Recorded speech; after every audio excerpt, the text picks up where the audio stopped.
గౌరవ ఉప ముఖ్యమంత్రి శ్రీ భట్టు విక్రమార్క మల్లు గారిని 2024-2025 సంవత్సరానికి గాను వార్షిక ఆదాయ వ్యయ పట్టిక బడ్జెట్ను ప్రవేశపెట్టవలసిందిగా కోరుతున్నాను.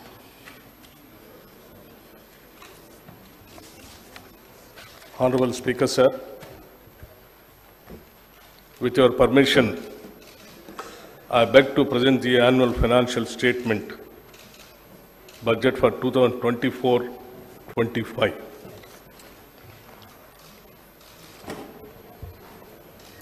గౌరవ అధ్యక్ష, నా తెలంగాణ కోటి రతనాల వీణ అని మహాకవి దాశరథి గారు చెప్పిన తెలంగాణను సాకారం చేసిన శ్రీమతి సోనియా గాంధీ గారి ఆశీస్సులతో కాంగ్రెస్ ప్రభుత్వ తొలి పూర్తి రాష్ట్ర బడ్జెట్ను ప్రవేశపెడుతున్నందుకు నేనెంతో సంతోషిస్తున్నాను. గత 10 ఏళ్ల అస్తవ్యస్త పాలనకు విజ్ఞతతో చరమగీతం పాడిన తెలంగాణ ప్రజానికానికి మా ప్రభుత్వం తరఫున కృతజ్ఞతాపూర్వక నమస్కారాలు తెలియజేస్తా ఉన్నాను. ప్రత్యేక తెలంగాణ రాష్ట్రం ఏర్పడితేనే తమ కలలు సాకారం అవుతాయని తెలంగాణ ప్రజల ప్రాణాలు సైతం ఒడ్డి సుదీర్ఘకాలం ఉద్యమించారు. ఆ ఉద్యమాల తీవ్రత వెనుకనున్న తెలంగాణ ప్రజల ఆవేదనను గుర్తించి కాంగ్రెస్ నేతృత్వంలోని యూపీఏ ప్రభుత్వం తెలంగాణ ప్రజలకు ఒక ప్రత్యేక రాష్ట్రాన్ని ఏర్పాటు చేయాలని నిర్ణయించి దానికి సంబంధించిన అన్ని లాంఛనాలను పూర్తి చేసి స్వరాష్ట్రాన్ని సాకారం చేసింది. తెలంగాణ రాష్ట్రం ఏర్పడిన తర్వాత గత దశాబ్ద కాలంలో రాష్ట్ర పురోభివృద్ధి ఆశించిన మేరకు జరగలేదు. తెలంగాణ రాష్ట్రాన్ని బంగారు తెలంగాణగా మారుస్తామని ఒట్టి ఉత్తర కుమార ప్రగల్భాలు పలికిన గత ప్రభుత్వ పాలకులు అన్ని రంగాల్లో పూర్తిగా వైఫల్యం చెందారు. పురోభివృద్ధి అటుంచి రాష్ట్ర ప్రజల సంక్షేమం సన్నగిల్లింది, అభివృద్ధి అడుగంటింది, రాష్ట్రం అప్పుల పాలైంది. చిలికి చిలికి గాలివాన అయినట్లు రాష్ట్ర ఆవిర్భావ సమయానికి ఉన్న 75,577 కోట్ల రూపాయల అప్పు గత ఏడాది డిసెంబర్ నాటికి వామనావతారంలా పెరిగి 6,71,757 కోట్ల రూపాయలకు చేరింది. అంటే గత 10 సంవత్సరాల్లో తెలంగాణ రాష్ట్ర ప్రభుత్వ అప్పు దాదాపు 10 రెట్లు పెరిగింది. తదనుగుణంగా రాష్ట్ర అభివృద్ధి జరగలేదన్నది అక్షర సత్యం. ఉమ్మడి ఆంధ్రప్రదేశ్లో తెలంగాణ రాష్ట్రానికి రావాల్సిన నీళ్లు, నిధులు, నియామకాలు దక్కటం లేదన్న కారణంగా ఉద్యమించిన రాష్ట్ర ప్రజల ఆకాంక్షలు ఎంతవరకు నెరవేరాయి అన్న ప్రశ్నకు మనమంతా కలిసి సమాధానం చెప్పుకోవాల్సిన అవసరం ఉంది. తెలంగాణ వాటాగా వచ్చే నీళ్లను రాష్ట్ర ప్రజల సాగునీరు అవసరాలకు వినియోగించాలన్నది ప్రభుత్వ ప్రధాన సంకల్పం. అయితే గత దశాబ్ద కాలంలో పాలకులు తీసుకున్న తప్పుడు విధాన నిర్ణయాల కారణంగాను, నాణ్యత లేని పనుల కారణంగాను సాగునీటి ప్రాజెక్టులు ఆశించిన ఫలితాలను ఇవ్వలేకపోతున్నాయి. నీళ్లు ఏ కాలువల ద్వారా పారించాలన్న ధ్యేయంతో కాకుండా అవినీతి సొమ్మును ఏ కాలువల ద్వారా ప్రవహింపచేయాలన్న లక్ష్యంతో గత ప్రభుత్వం పనిచేయటం వల్ల రైతుల సాగునీటి సమస్యలు అపరిష్కృతంగానే మిగిలిపోయాయి. పర్యవసానంగా మన నీళ్లను మనం సమర్థవంతంగా వాడుకోలేని పరిస్థితి దాపురించింది.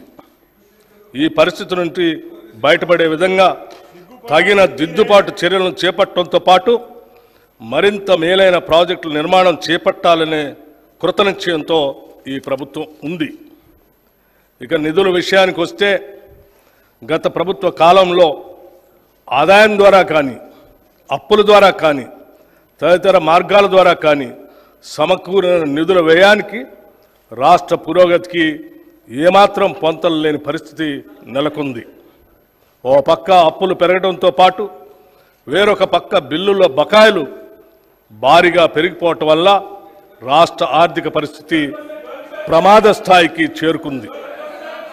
ప్రణాళికాబద్ధంగా నడపవలసిన రాష్ట్ర ఆర్థిక వ్యవస్థను ఒంటెద్దు పోకడలతో స్వంత జాగీరుల ఆర్థిక క్రమశిక్షణ ఏమాత్రం పాటించక గత ప్రభుత్వం చేసిన తప్పిదాల పర్యవసానం మేము ఈరోజు వారసత్వంగా అందుకున్నాం. రాష్ట్ర విభజన నాటికి ఎంతో సమృద్ధిగా ఆర్థికంగా పరిపుష్టిగా ఉన్న రాష్ట్రం నేడు అప్పుల కుప్పగా మారటం విచారకరం. కనీసం రాష్ట్ర ప్రభుత్వ ఉద్యోగుల వేతనాల చెల్లింపులకు పెన్షన్ చెల్లింపులకు కటకటలాడి సరైన కాలంలో చెల్లించకపోవటం వారి ఆర్థిక క్రమశిక్షణ రాహిత్యానికి ప్రజా సంక్షేమంపై నిర్లక్ష్యానికి మచ్చుతునక మాత్రమే. ఇటువంటి నిర్లక్ష్య వైఖరి వలన అటు ఉద్యోగులు పెన్షనర్లు మాత్రమే కాక సామాన్య ప్రజలు ప్రభుత్వ పథకాలపై ఆధారపడిన అభాగ్యులు పేద ప్రజలు చెప్పుకోలేని కష్టాలు పడ్డారు. మా ప్రభుత్వం ఏర్పడే నాటికి కుంటుపడిన ఆర్థిక వ్యవస్థను గాడిలో పెట్టడం మేము ఎదుర్కొన్న పెను సవాలు. తలకు మించిన రుణభారం ఉన్నప్పటికీ దోబరా ఖర్చులు కట్టడి చేసి ఆర్థిక క్రమశిక్షణతో పాలన ప్రారంభించాం. తద్వారా ఉద్యోగులకు పెన్షన్దారులకు సకాలంలో జీతాలు చెల్లించడానికి వెసులుబాటు కలిగింది. ఈ సంవత్సరం మార్చి నెల నుండి 3.69 లక్షల ప్రభుత్వ ఉద్యోగులకు 2.87 లక్షల పెన్షన్దారులకు క్రమం తప్పకుండా ప్రతి నెల మొదటి తారీఖున జీతాలు పెన్షన్లు చెల్లించడానికి మా ప్రభుత్వం చర్యలు తీసుకుంది. డిసెంబర్ 2023లో మా ప్రభుత్వం రాష్ట్ర ఆర్థిక స్థితిపై శ్వేతపత్రం విడుదల చేసే నాటికి 6,71,757 కోట్ల రూపాయల అప్పులు ఉన్నట్లు తేలింది. గత ప్రభుత్వం చేసిన అప్పులైనా ప్రభుత్వ పరంగా బాధ్యతతో వాటి తీర్చేందుకు అన్ని చర్యలకు శ్రీకారం చుట్టాం. మా ప్రభుత్వం ఏర్పడిన తర్వాత 35,118 కోట్ల రూపాయలు రుణాలు తీసుకోగా గత ప్రభుత్వం చేసిన రుణాలలో అసలు వడ్డీలతో కలిపి 42,892 కోట్ల రూపాయలు బకాయిల్ని చెల్లించాం. అంటే మా ప్రభుత్వం తీసుకున్న రుణాల కన్నా 7,774 కోట్ల రూపాయలు ఎక్కువగా రుణాలు ఈ కొద్ది నెలల్లోనే చెల్లించడం ద్వారా మా చిత్తశుద్ధి అర్థమవుతుంది. గత ప్రభుత్వం నిర్వాహకం వల్ల చివరికి అప్పులు కట్టడానికి కూడా అప్పులు తీసుకునే పరిస్థితికి రాష్ట్రం దిగజారింది. రాష్ట్ర ఆర్థిక పరిస్థితి ఎంత క్లిష్టంగా ఉన్నా సంక్షేమాన్ని మాత్రం మేము విస్మరించలేదు. డిసెంబర్ నుండి నేటి వరకు 34,579 కోట్ల రూపాయలు వివిధ పథకాలపై ఖర్చు చేశాం. ఈ పథకాల్లో ముఖ్యమైనవి మహిళలకు ఉచిత బస్సు ప్రయాణం, 200 యూనిట్ల ఉచిత కరెంట్, రైతు భరోసా, బియ్యంపై సబ్సిడీలు మరియు చేయూత.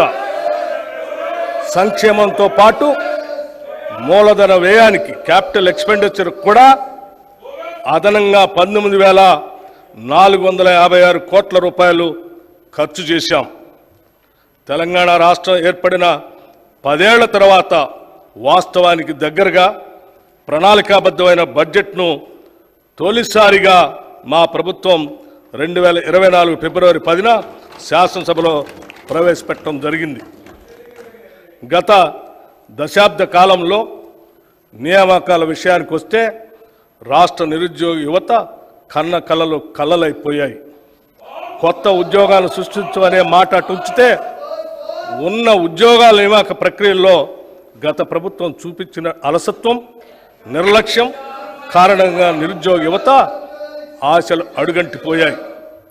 తాము చేపట్టిన అరకొర ఉద్యోగాల నియామక ప్రక్రియలో చోటు చేసుకున్న అక్రమాలు, పేపర్ లీకేజీలు, అసమర్థ పరీక్షా నిర్వహణ వల్ల అర్హులైన యువతకు ఉద్యోగాలు రాని పరిస్థితి దాపురించింది.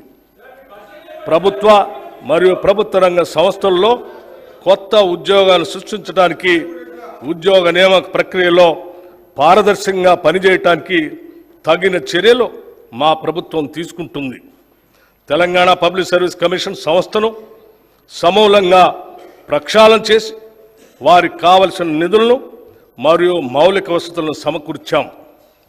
పోలీసు, వైద్య మరియు ఇతర రంగాల్లో ఇప్పటికే 31,768 ఉద్యోగ నియామక పత్రాలని అందజేశాం.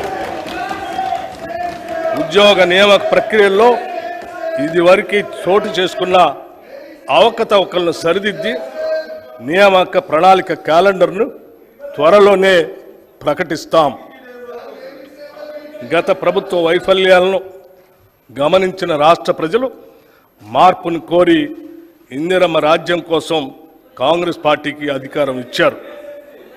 తత్ఫలితంగా గౌరవనీయులు శ్రీ రేవంత్ రెడ్డి గారి నేతృత్వంలో కాంగ్రెస్ పార్టీ ప్రభుత్వాన్ని ఏర్పరిచింది. ప్రజల ఆకాంక్షలతో కాంగ్రెస్ పార్టీ ఆశయాలను సమన్వయపరిచి ఎన్నికల ముందు మేము ఇచ్చిన హామీలను, అభివృద్ధి కార్యక్రమాలను అమలుపరచాలనే దృఢదీక్షతో ప్రభుత్వాన్ని ఏర్పాటు చేశాం. మేము ఇచ్చిన హామీలు ఎన్నికల్లో ఏదో విధంగా గెలవాలనే ఉద్దేశంతో ఇచ్చినవి కావు. ప్రజల గుండె చప్పళ్లకు స్పందించి రూపొందించినవే. మరొక్కసారి చెప్తా ఉన్నాను మీకు, ప్రజల గుండె చప్పళ్లకు స్పందించి రూపొందించినవే. మా హామీలు అలివి కానివని ప్రతిపక్షాలు పదే పదే విమర్శలు చేస్తుండటం గమనార్హం. సంకల్ప బలం, చిత్తశుద్ధి, సమర్థత, నిజాయితీ పునాదులుగా నిర్మితమైనటువంటి మా ప్రభుత్వానికి అలివి కానివి లేనే లేవని నిరూపించాం. ఇందుకు తొలిమెట్టుగా రాష్ట్ర మహిళలందరికీ ఇప్పటికే మహాలక్ష్మి పథకం కింద ఉచిత ఆర్టీసీ బస్సు ప్రయాణం కల్పించాం. ఆరోగ్యశ్రీ పథకం కింద అర్హులైన వారందరికీ వైద్య ఖర్చుల నిమిత్తం 5 లక్షల రూపాయల పరిమితిని 10 లక్షల రూపాయలకు పెంచడం మా ప్రభుత్వ చిత్తశుద్ధికి నిదర్శనం. మహాలక్ష్మి పథకం కింద 500 రూపాయలకే గ్యాస్ సిలిండర్లను అర్హులైన వారందరికీ సరఫరా చేస్తున్నాం. పేదలకు సొంతింటి కల నెరవేర్చే ఇందిరమ్మ ఇళ్ల పథకం కూడా ప్రారంభించాం.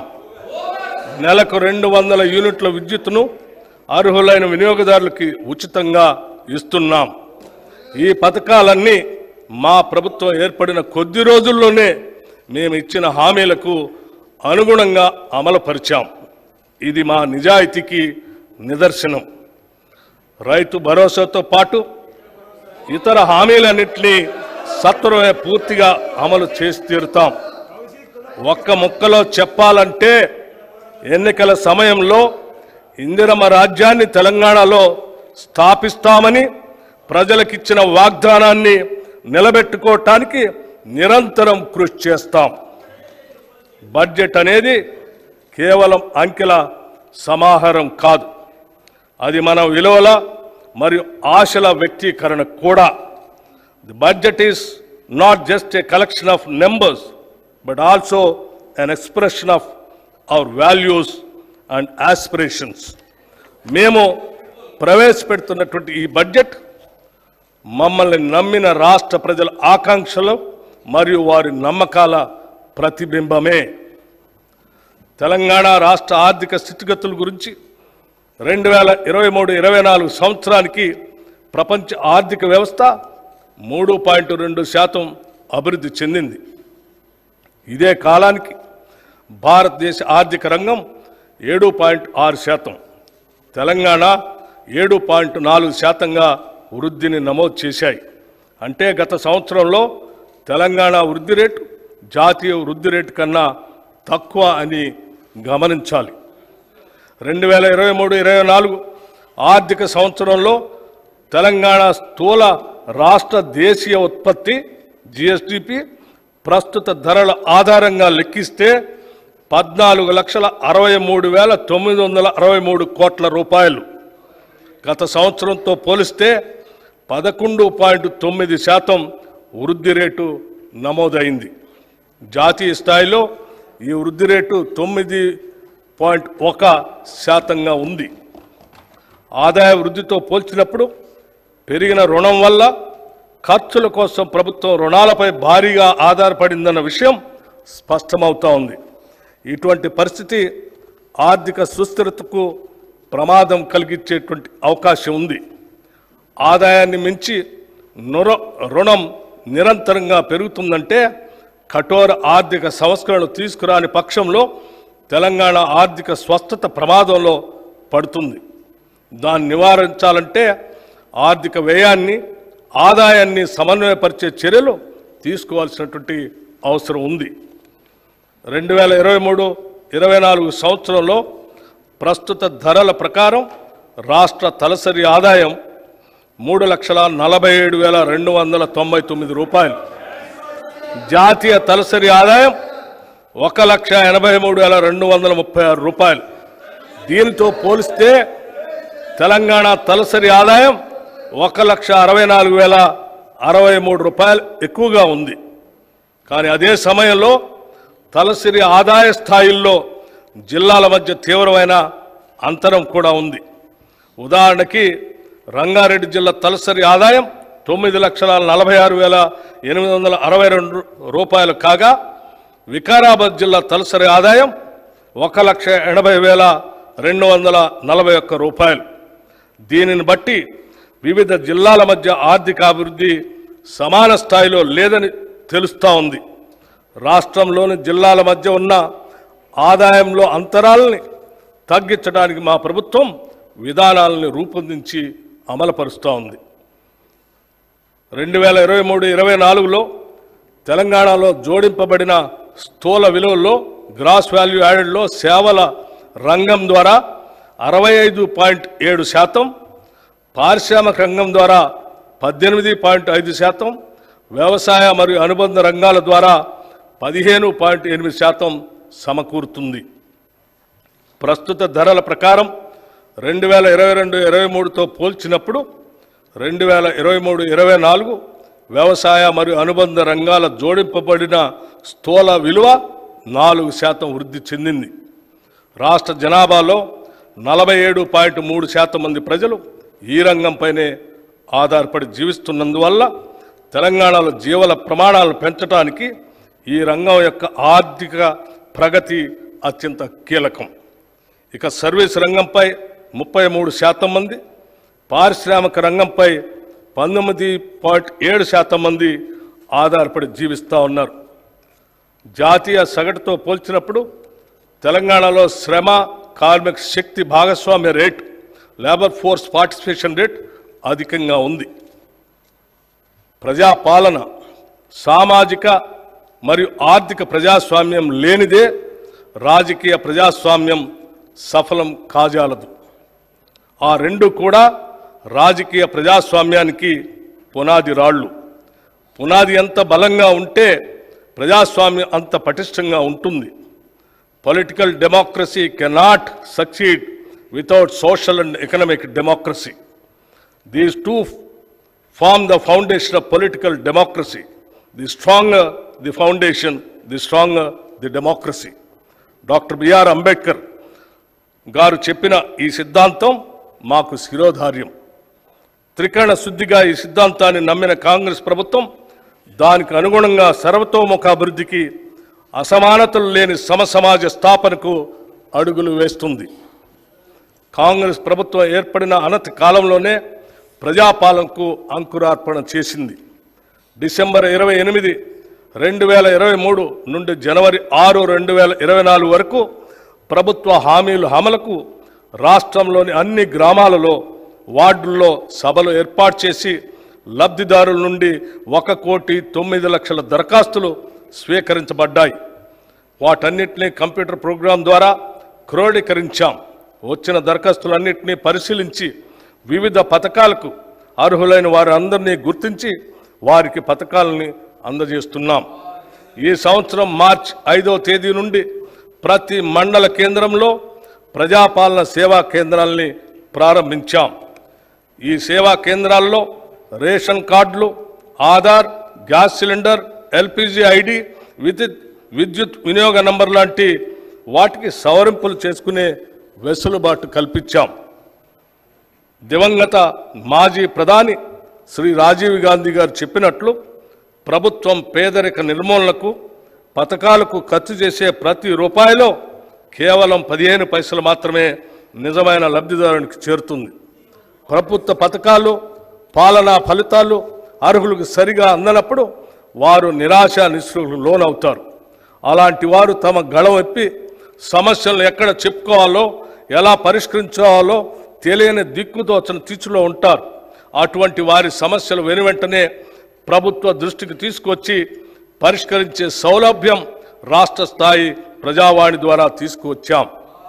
గతంలో సామాన్యులకు దుర్భేద్యమైన ప్రగతి భవన్ ముళ్ల కంచెలు తొలగించి తలుపులు తెరిచి మహాత్మా జ్యోతిబా పూలే ప్రజాభవన్గా మార్చాం. అక్కడే వారానికి 2 రోజులు ప్రజావాణి నిర్వహిస్తూ సామాన్య ప్రజల విశ్వసనీయతను చూరగొన్నాం. ప్రజల నుంచి అందుకున్న ప్రతి అర్జీకి రసీదు ఇస్తున్నాం. అర్జీలన్నింటినీ ఒక పోర్టల్ ద్వారా సంబంధిత అధికారులకు వాటిని పరిష్కరించేందుకు వెంటనే పంపడం జరుగుతుంది. ఈ ప్రజావాణి సక్రమ నిర్వహణకు ఒక ప్రత్యేక ఐఏఎస్ అధికారిని కూడా నియమించాం. ఏ పని అయినా ఆగవచ్చు, కానీ వ్యవసాయం ఆగదు. Everything can wait but not agriculture. మన దేశ తొలి ప్రధాని జవహర్లాల్ నెహ్రూ గారు చెప్పిన ఈ మాటలను మేము బలంగా విశ్వసిస్తున్నాం మరియు ఆచరిస్తున్నాం. ఎండకు ఎండుతూ, వానకు తడుస్తూ, ఆరుగాలం శ్రమిస్తూ దేశ ఆర్థికాభివృద్ధికి దోహదపడే శ్రమజీవి రైతు. అప్పులు చేసైనా ఆహారం అందించాలన్న తపోదీక్ష రైతన్నది. ఆహార భద్రత కల్పిస్తూ సమాజాన్ని ఆదుకునే రైతన్నకు భరోసా కల్పించడం ప్రభుత్వ కనీస బాధ్యత. వ్యవసాయ రంగంలో అభివృద్ధి సాధించాలంటే రైతన్నలకు తగిన ప్రోత్సాహకాలని కల్పించాలి. రైతుకి ఇచ్చే చేయూత 2 విధాలుగా ఉండాలి. మొదటిది వారికి పెట్టుబడి సమస్యలు లేకుండా చూడటం. రెండవది వారు పండించిన పంటకు భద్రత కల్పిస్తూ వ్యవసాయ ఉత్పత్తులకు తగిన గిట్టుబాటు ధరలు దక్కేలా చూడటం. It always seems impossible until it's done. పెద్దలు నెల్సన్ మండేలా గారు చెప్పిన ఈ అంశాన్ని మేము ప్రతి సందర్భంలో రుణమాఫీ ఏదైనా పని జరిగే వరకు అది అసాధ్యంగా గోచరిస్తుందని నెల్సన్ మండేలా గారు చెప్పిన ఈ మాటలు కాంగ్రెస్ ప్రభుత్వ రుణమాఫీ హామీకి అక్షరాల వర్తిస్తాయి. రైతులకు 2 లక్షల రుణమాఫీ అనేది మా కాంగ్రెస్ ప్రభుత్వం ఇచ్చిన హామీలలో అత్యంత ప్రధానమైనది. ఎంతో సాహసోపేతంగా మా నాయకులు శ్రీ రాహుల్ గాంధీ గారు వరంగల్ రైతు డిక్లరేషన్లో రైతులకు 2 లక్షల రూపాయల రుణమాఫీ చేస్తామని ప్రకటించారు. ఈ రుణమాఫీకి అవసరమైన నిధులు ఎలాగైనా సమీకరించాలనే సంకల్ప బలం మాకు మొదటి నుంచి ఉంది. గత ప్రభుత్వం 2014లో రైతులకి 1,00,000 రూపాయల రుణమాఫీ చేస్తామని ప్రకటించి 2014 నుండి 2018 వరకు 4 విడతల్లో నిధులు విడుదల చేసింది. ఇలా పలు దఫాల్లో నిధులు విడుదల చేయటం వల్ల అసలు తీరకపోవడంతో పాటు రైతులకు వడ్డీ భారం కూడా పెరిగింది. రెండోసారి అధికారంలోకి వచ్చిన తర్వాత కూడా మళ్ళీ 1,00,000 రూపాయలు మాఫీ చేస్తామని చెప్పి 5 సంవత్సరాల కాలంలో సరిగ్గా ఎన్నికల ముందు కొద్దిపాటి నిధులు విడుదల చేసి చేతులు దులుపుకున్నారు. దీనివల్ల రైతులు తీవ్రంగా నష్టపోయారు. వడ్డీ భారం పెరిగిపోవటం, పాత బకాయిలు తీరకపోవటం, వలన బ్యాంకులు కొత్త రుణాలు ఇవ్వలేదు. వ్యవసాయానికి పెట్టుబడి అందక రైతులు వడ్డీ వ్యాపారుల దయాదాక్షిణ్యాలపై ఆధారపడి బతకాల్సిన దుస్థితి ఏర్పడింది. ఇలా అరకొర రుణమాఫీలా కాకుండా రైతుకు నిజమైన మేలు జరగాలనే ఉద్దేశంతో మా ప్రభుత్వం ఒకేసారిగా 31,000 కోట్ల రుణమాఫీ చేయాలని సంకల్పించింది. చేతగా నమ్మకు మాటలు ఎక్కువ అన్నట్లు రుణమాఫీలో పూర్తిగా విఫలమైన గత ప్రభుత్వ నాయకులు మా చిత్తశుద్ధిని శంకిస్తూ ప్రజలను తప్పుదోవ పట్టించేందుకు శతవిధాలా ప్రయత్నించారు. ఇంకా ప్రయత్నిస్తూనే ఉన్నారు. డిసెంబర్ 12, 2018 సంవత్సరం నుండి డిసెంబర్ 9, 2023 వరకు ఉన్న రుణాలన్నింటికీ రుణమాఫీ వర్తింపచేస్తూ అత్యంత సాహసోపేతమైన నిర్ణయం తీసుకున్నాం. తీవ్ర ఆర్థిక సంక్షోభంలో అధికారం అందుకున్న మేము తగిన ప్రణాళికతో పొదుపుతో ఇచ్చిన మాట ప్రకారం 2 లక్షల రూపాయల రుణమాఫీకి అవసరమైన 31,000 కోట్ల రూపాయలను సమీకరించుకుంటున్నాం. జూలై 18న 1,00,000 రూపాయల వరకు ఒకటేసారి రుణం ఉన్న 11,34,000 రైతన్నలకు 6,035 కోట్ల రూపాయలు రుణమాఫీ మొత్తాన్ని వారి ఖాతాల్లో ఒకేసారి జమ చేశాం. 2 లక్షల రూపాయల వరకు రుణం ఉన్న మిగతా రైతులకు కూడా అతి త్వరలో రుణమాఫీ జరుగుతుంది. కాంగ్రెస్ మాట ఇస్తే శిలాశాసనమని రుణమాఫీ అమలుతో మరొక్కసారి రుజువైంది. ఈ రుణమాఫీతో తీవ్ర నిరాశలో ఉన్న రాష్ట్ర అన్నదాతల్లో భవిష్యత్తుపై తిరిగి ఆశలు చిగురించాయి. వారి సంబరాలు అంబరాన్ని అంటాయి. ఇక ముందు కూడా రైతు పక్షాన మా ప్రభుత్వం సదా అండగా ఉంటుంది.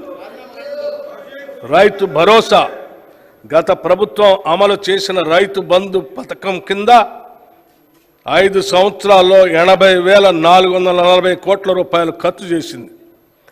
దీనిలో అధిక శాతం లబ్ధి అనర్హులకి, సాగులో లేని భూమి యజమానులకి, రియల్ ఎస్టేట్ వ్యాపారులకి అందటం వల్ల నిధులు భారీగా దుర్వినియోగం అయ్యాయి.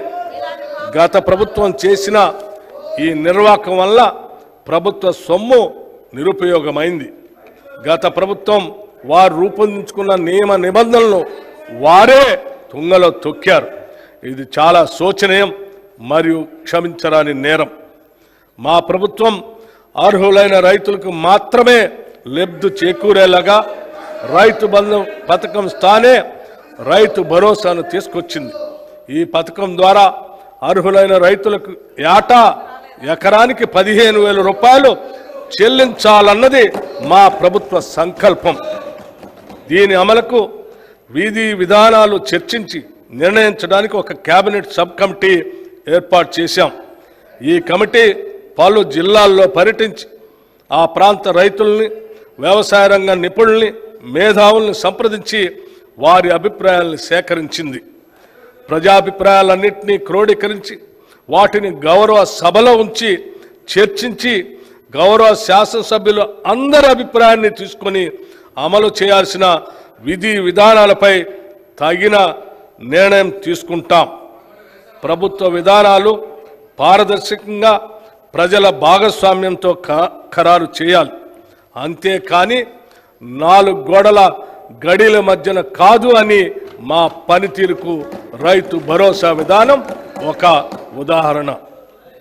రైతు కూలీల సంక్షేమం. భూమి లేని గ్రామీణ ప్రజానికం ఎక్కువగా రైతు కూలీలుగా పనిచేస్తూ దుర్భర జీవితాన్ని గడుపుతున్నారు. వారికి ఎటువంటి ఆర్థిక భద్రత ఉండకపోవడంతో పనిలేని రోజుల్లో పస్తులు ఉండాల్సిన బాధాకరమైన పరిస్థితి. వీరికి గత 10 ఏళ్లలో ప్రభుత్వ పరంగా ఎటువంటి సహాయ సహకారాలు అందలేదు. భూమి లేని రైతు కూలీల ఆర్థిక మరియు జీవన స్థితిగతులు మెరుగుపరచడానికి మా ప్రభుత్వం లక్షలాది భూమి లేని నిరుపేద రైతు కూలీలకు సంవత్సరానికి 12,000 రూపాయలు అందించే బరోత్తర కార్యక్రమాన్ని ఈ సంవత్సరంలోనే ప్రారంభించబోతున్నాం. అతివృష్టి అనావృష్టుల రైతన్నల పాలిట శాపాలు. ఏడాది పాటు శ్రమించిన అనుకోని ప్రకృతి విపత్తులతో పండిన పంట చేతికందక రైతు రుణభారంతో కుంగిపోయి రైతు కూలీగా మారే పరిస్థితులు ఉత్పన్నమవుతాయి. వారిని ఇలాంటి దైన్య స్థితి నుండి కాపాడాల్సిన బాధ్యత ప్రభుత్వానిది. గత ప్రభుత్వం ఈ పథకానికి అవసరమైన బీమా ప్రీమియం చెల్లించక రైతుల కడగళ్లకు కారణమైంది. మా ప్రభుత్వం రైతుకు ఆర్థిక భద్రత కలిగించేందుకు పంటల బీమా పథకాన్ని అమలు చేయడానికి ఈ సంవత్సరం నుండి ప్రధానమంత్రి ఫసల్ బీమా యోజన పథకంలో చేరాలని నిర్ణయించాం. ఈ పథకం కింద రైతులు చెల్లించాల్సిన బీమా ప్రీమియం కూడా రాష్ట్ర ప్రభుత్వమే చెల్లిస్తుంది. రైతులకి పైసా ఖర్చు లేకుండా వారు వేసిన పంటలకు పూర్తి భద్రత ఈ పథకం కల్పిస్తుంది. తెలంగాణలో వరి సాగు చాలా విస్తృతంగా జరుగుతుంది. పండిన పంటకు సరైన ధర రాక పెట్టుబడి కూడా దక్కక రైతులు తీవ్రంగా నష్టపోతున్నారు. రాష్ట్రంలో సన్న రకం వరి ధాన్యాల సాగును ప్రోత్సహించడానికి ప్రభుత్వం 33 రకాల వరి ధాన్యాలను గుర్తించి వాటిని పండించిన రైతుకు క్వింటాలకు 500 రూపాయల బోనస్ చెల్లించాలని నిర్ణయించాం. దీనివల్ల సన్న రకాల వరిని పండించే సాగు భూమి విస్తరణ పెరిగి రైతులకు ఆర్థిక ప్రయోజనం చేకూరుతుంది. వ్యవసాయ రంగంలో వచ్చే ఆధునిక సాంకేతిక అభివృద్ధి రైతులకు అందితేనే వాటి వలన ఉపయోగం. టెక్నాలజీ మరియు రైతు మధ్య ఒక అనుసంధానం అవసరం. రైతులకు ఎప్పటికప్పుడు కొత్త శాస్త్రీయ పద్ధతుల ద్వారా దిగుబడులు పెంచుకోవటం, పంటలను తెగుళ్ల బారి నుండి రక్షించుకోవటం మరియు ఇతర వ్యవసాయ రంగ పరిజ్ఞానం అందించటం మా ప్రాధాన్యతగా ఉంది. ఈ కార్యక్రమంలో భాగంగా ప్రొఫెసర్ జయశంకర్ తెలంగాణ రాష్ట్ర వ్యవసాయ విశ్వవిద్యాలయ శాస్త్రవేత్తల సహకారంతో వీడియో కాన్ఫరెన్సుల్ని నిర్వహిస్తున్నాం. కుట్రపూరితమైన ఉద్దేశంతో గత ప్రభుత్వం చేసిన దుశ్చర్య ధరణి. చాలా సంవత్సరాల కాలంగా భూమిపై సర్వ హక్కులు అనుభవిస్తున్న కొందరు రైతన్నలకు వారి భూమి వారికే కాకుండా చేసింది ధరణి. తరతరాలుగా తమ యాజమాన్యంలో ఉన్న భూముల్ని ధరణి పోర్టల్లో నమోదు చేసే సమయంలో జరిగిన లోపాలు, అక్రమాలు, అవకతవకల వల్ల లక్షలాది రైతులు తీవ్రమైన మనోవేదనకి గురయ్యారు. ఆ పొరపాట్లను సరిదిద్దేందుకు ప్రభుత్వ కార్యాలయాల చుట్టూ తిరిగి వేసారిపోయారు. గత ప్రభుత్వం చేసిన తప్పులతో ఎంతోమంది వారి భూముల్ని అమ్ముకోలేక పెళ్లిళ్లకు, పిల్లల చదువులకు మరియు కుటుంబ అవసరాలు తీర్చుకోవటానికి నానా అగచాట్లు పడ్డారు. లోపభూయిష్టమైన ధరణి నిర్వహణ వల్ల చాలామంది రైతులకి అందవలసిన రైతు బంధు, రైతు బీమా వంటి ప్రభుత్వ పథకాలు కూడా అందక నష్టపోయారు. సాక్షాత్తు తెలంగాణ హైకోర్టు కూడా ధరణి పోర్టల్లోని ఎన్నో లోపాలని ఎత్తి చూపింది. ప్రజలకు ఇచ్చిన హామీ మేరకు మా ప్రభుత్వం ఏర్పడిన తర్వాత జనవరి 2024లో ధరణి పోర్టల్ అమలు కారణంగా వచ్చిన సమస్యల్ని అధ్యయనం చేయడానికి ఒక కమిటీని నియమించింది. ఆ కమిటీ సూచనల మేరకు మొదటి దశలో పెండింగ్లో ఉన్న దరఖాస్తులను పరిశీలించి పరిష్కరించడానికి స్పెషల్ డ్రైవ్ను ఈ సంవత్సరం మార్చి 1 నుండి మార్చి 15 వరకు జిల్లా కలెక్టర్ల ఆధ్వర్యంలో చేపట్టాం. మార్చి 1, 2024 నాటికి 2,26,740 దరఖాస్తులు పెండింగ్లో ఉండగా 1,22,774 కొత్త దరఖాస్తులు వచ్చాయి. మొత్తంగా ఉన్న 3,49,514 దరఖాస్తుల్లో మార్చి 1 నుండి నేటి వరకు 1,79,143 దరఖాస్తుల్ని పరిష్కరించాం. నేటికి ధరణిలో 35 లావాదేవీలకు సంబంధించిన మాడ్యూల్ని 10 సమాచార మాడ్యూల్ని అందుబాటులోకి తీసుకురావడం జరిగింది. ఈ మాడ్యూళ్ల వల్ల క్షేత్రస్థాయిలో ఎదురవుతున్న ఇబ్బందులకు కొంతవరకు పరిష్కారం లభిస్తుంది. మేము ధరణి సమస్యల పరిష్కార పురోగతిని ఎప్పటికప్పుడు కలెక్టర్లతో సమీక్షిస్తున్నాం. ధరణి కమిటీ పూర్తి అధ్యయనం అయిన తర్వాత శాశ్వత పరిష్కార దిశగా తగిన చర్యలు తీసుకుంటాం. మన రాష్ట్ర జనాభాలో 47.3% ప్రజలు వ్యవసాయంపై ఆధారపడి జీవనోపాధి పొందుతున్నారు. కానీ మన రాష్ట్ర ఆర్థిక రంగంలో వ్యవసాయ మరియు సంబంధిత రంగాల వాటా 15.8% మాత్రమే. ఈ రంగం యొక్క వాటా పెరిగినప్పుడు రైతుల ఆర్థిక పరిపుష్టికి దారితీస్తుంది. అందుకే మా ప్రభుత్వం రైతుకు అవసరమైన అన్ని విధాల చేయూత అందిస్తుంది. ఇప్పటి వరకు ఏ ప్రభుత్వం చేయనంత సాహసం మేము ఈ బడ్జెట్లో చేస్తున్నాం. మొత్తం ప్రతిపాదిత బడ్జెట్లో సింహభాగం అంటే 72,659 కోట్ల రూపాయలు వ్యవసాయ రంగానికి ప్రతిపాదిస్తున్నాం.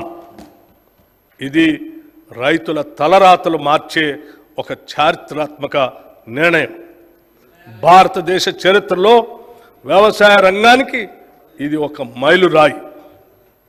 హార్టికల్చర్ ఆయిల్ పామ్ సాగు తెలంగాణలో 12.12 లక్షల ఎకరాల్లో ఉద్యాన పంటల సాగు ద్వారా 53.06 లక్షల మెట్రిక్ టన్నుల ఉత్పత్తి జరుగుతూ ఉంది. రాష్ట్రంలో ఆయిల్ పామ్ సాగును ప్రోత్సహించేందుకు oil palm area expansion under national mission on edible oils పథకం కింద ఆయిల్ పామ్ సాగు రైతులకి అవసరమైన సహాయం అందిస్తాం. 2024-25లో రాష్ట్రంలో 1 లక్ష ఎకరాల ఆయిల్ పామ్ సాగు చేసేలాగా లక్ష్యంగా పెట్టుకున్నాం. ఇప్పటికే 77,857 ఎకరాలకి రిజిస్ట్రేషన్ జరగగా 23,131 ఎకరాలకి అనుమతులు కూడా ఇవ్వటం జరిగింది. వచ్చిన మొత్తం రిజిస్ట్రేషన్లకి ఈ నెలలోనే ప్లాంటేషన్ మరియు డ్రిప్ అనుమతులు కూడా ఇవ్వాలని లక్ష్యంగా పెట్టుకున్నాం. నాణ్యమైన విత్తనాలు లభిస్తేనే రైతుకు సరైన దిగుబడి వస్తుంది. గత ప్రభుత్వ పాలనలో రాష్ట్ర రైతాంగం నకిలీ విత్తనాల వల్ల పూర్తిగా నష్టపోయారు. రైతాంగం అప్పులు తెచ్చి పెట్టిన పెట్టుబడి నకిలీ విత్తనాల కారణంగా మొత్తం వృధా అవుతుంది. మా ప్రభుత్వం నకిలీ విత్తనాలను అరికట్టేందుకు కృత నిశ్చయంతో ఉంది. నకిలీ విత్తనాలను అరికడుతూ నాణ్యమైన విత్తనాలు రైతులకు అందించే దిశగా చర్యలు తీసుకుంటున్నాం. రైతులకు నష్టం జరిగే ఎటువంటి చర్యలను మా ప్రభుత్వం సహించదు. హార్టికల్చర్కు బడ్జెట్లో 737 కోట్ల రూపాయలు ప్రతిపాదిస్తున్నాం. పశుసంవర్ధక శాఖ పాడి పశువుల పెంపకం గ్రామీణ ప్రజానికానికి ఎంతో ఆర్థిక పుష్టిని ఇస్తుంది. పాలు, మాంసం, గుడ్లు ప్రజానికానికి పోషణ అందించడంతో పాటు అదనపు ఆదాయం ఇస్తాయి. ఇతర అనుబంధ రంగాలైన చేపలు, గొర్రెలు, కోళ్ల పెంపకం ఎంతో మందికి జీవనోపాధి కల్పిస్తాయి. ఈ రంగం గ్రామీణ ప్రాంతాల్లో ఉపాధి కల్పిస్తూ అభివృద్ధిలో కీలక పాత్ర వహిస్తుంది. పాల ఉత్పత్తి రంగంలో 62% వాటా చిన్న సన్నకారు మరియు భూమి లేని పేదలదే.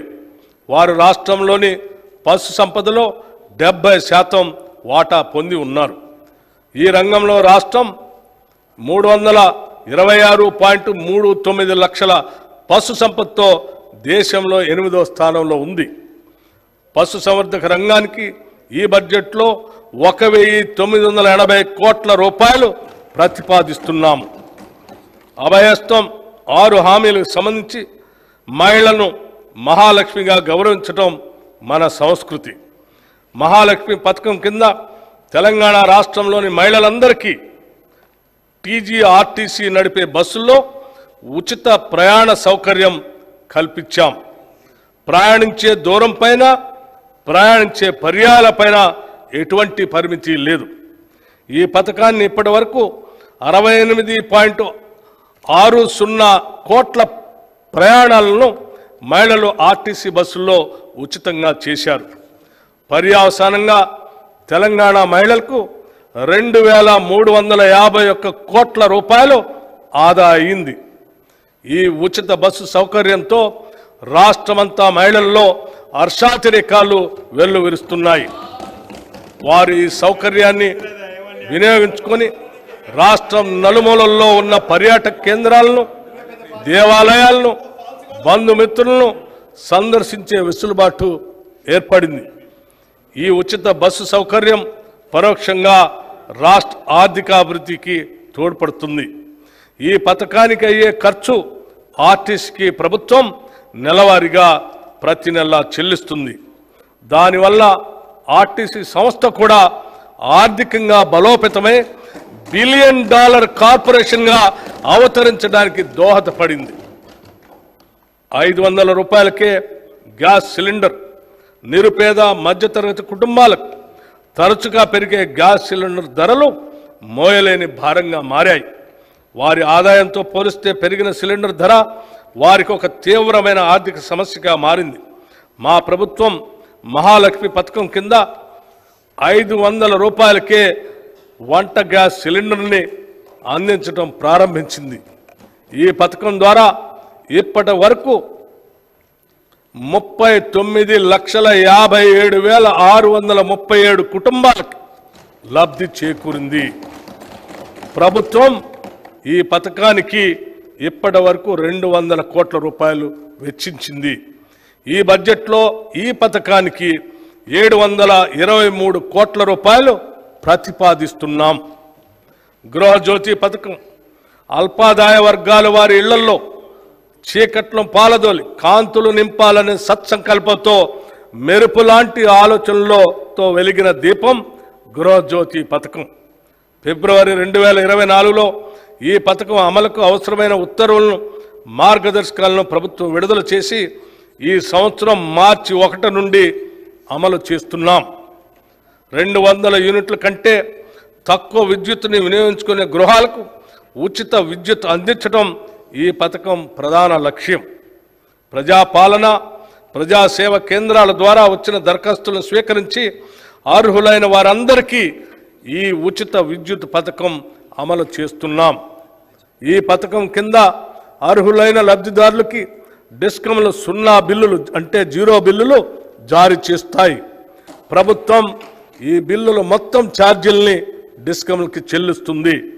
మార్చి 1వ తేదీ నుండి 2024 నుండి గృహజ్యోతి 0 బిల్లులు జారీ ప్రారంభమైంది. ఈ పథకం 15 జూలై నాటికి 45,81,676 ఇళ్లలో వెలుగు జిలుగులు నింపింది. గృహజ్యోతి పథకం కింద జూన్ వరకు అందించిన విద్యుత్కు గాను డిస్కంలకు ప్రభుత్వం ఇప్పటి వరకు 583.05 కోట్ల రూపాయలు చెల్లించింది. ఈ బడ్జెట్లో ఈ పథకానికి 2,418 కోట్ల రూపాయలు ప్రతిపాదిస్తున్నాం. ఇందిరమ్మ ఇళ్ళు, రోటీ కపడా ఔర్ మకాన్లో మకాన్ ఎంతో మంది నిరుపేదలకు ఎండమావే. పూట గడవని నిరుపేదలకు గూడును సమకూర్చడం ప్రభుత్వ ప్రధాన కర్తవ్యం.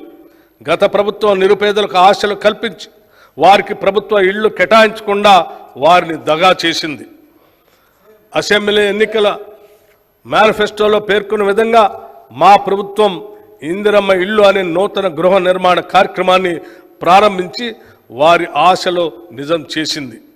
ఈ పథకం ద్వారా పేదల ఇళ్లను కట్టుకోవటానికి 5 లక్షల రూపాయలు ఆర్థిక సహాయం చేయాలని అందించాలని నిర్ణయించాం. ఎస్సీ ఎస్టీ లబ్ధిదారులకి 6 లక్షల రూపాయలు చెల్లిస్తాం. 2024-25 ఆర్థిక సంవత్సరంలో ప్రతి నియోజకవర్గంలో కనీసం 3,500 ఇళ్ల చొప్పున మొత్తం 4,50,000 ఇళ్ల నిర్మాణానికి సహకారం అందించాలని నిర్ణయించాం. ఈ పథకం కింద నిర్మించే ఇళ్లు కనీసం 400 చదరపు అడుగుల విస్తీర్ణంతో ఆర్సీసీ కప్పుతో వంటగది, టాయిలెట్ సౌకర్యం కలిగి ఉంటాయి. 2 పడక గదుల ఇళ్ల పథకం కింద పూర్తయిన ఇళ్లను త్వరలోనే కేటాయిస్తాం. పూర్తి కాని ఇళ్లను సత్వరమే పూర్తి చేసి మౌలిక వసతులు కల్పించి అర్హులకు అందజేస్తాం. ఈ గృహ నిర్మాణ పథకాలు పేద బడుగు వర్గాల సొంత ఇంటి కలను సాకారం చేసి వారి జీవన ప్రమాణాన్ని పెంచడానికి ఇదోతకంగా తోడ్పడుతుంది. ప్రజా పంపిణీ వ్యవస్థ మన దేశంలోని నిరుపేదలు తమ కడుపు నింపుకునేందుకు ప్రభుత్వ ప్రజా పంపిణీ వ్యవస్థ ద్వారా అందించే బియ్యం మరియు నిత్యావసర వస్తువులపై ఆధారపడి ఉంటారు. మన దేశంలో ఉన్న ప్రజా పంపిణీ వ్యవస్థ ప్రపంచంలోనే పెద్దది. అందుకే మన రాష్ట్రంలో గాడి తప్పిన ఈ వ్యవస్థను గాడిలో పెట్టేందుకు తగు చర్యలు తీసుకుంటున్నాం. ధాన్య సేకరణ కట్టుదిట్టంగా అమలు చేస్తున్నాం. వేసవి తీవ్రతను దృష్టిలో ఉంచుకొని రైతుల సౌకర్యార్థం 2024 రబీ సీజన్లో ధాన్యం సేకరణ కేంద్రాలను 7,178కి పెంచడం జరిగింది.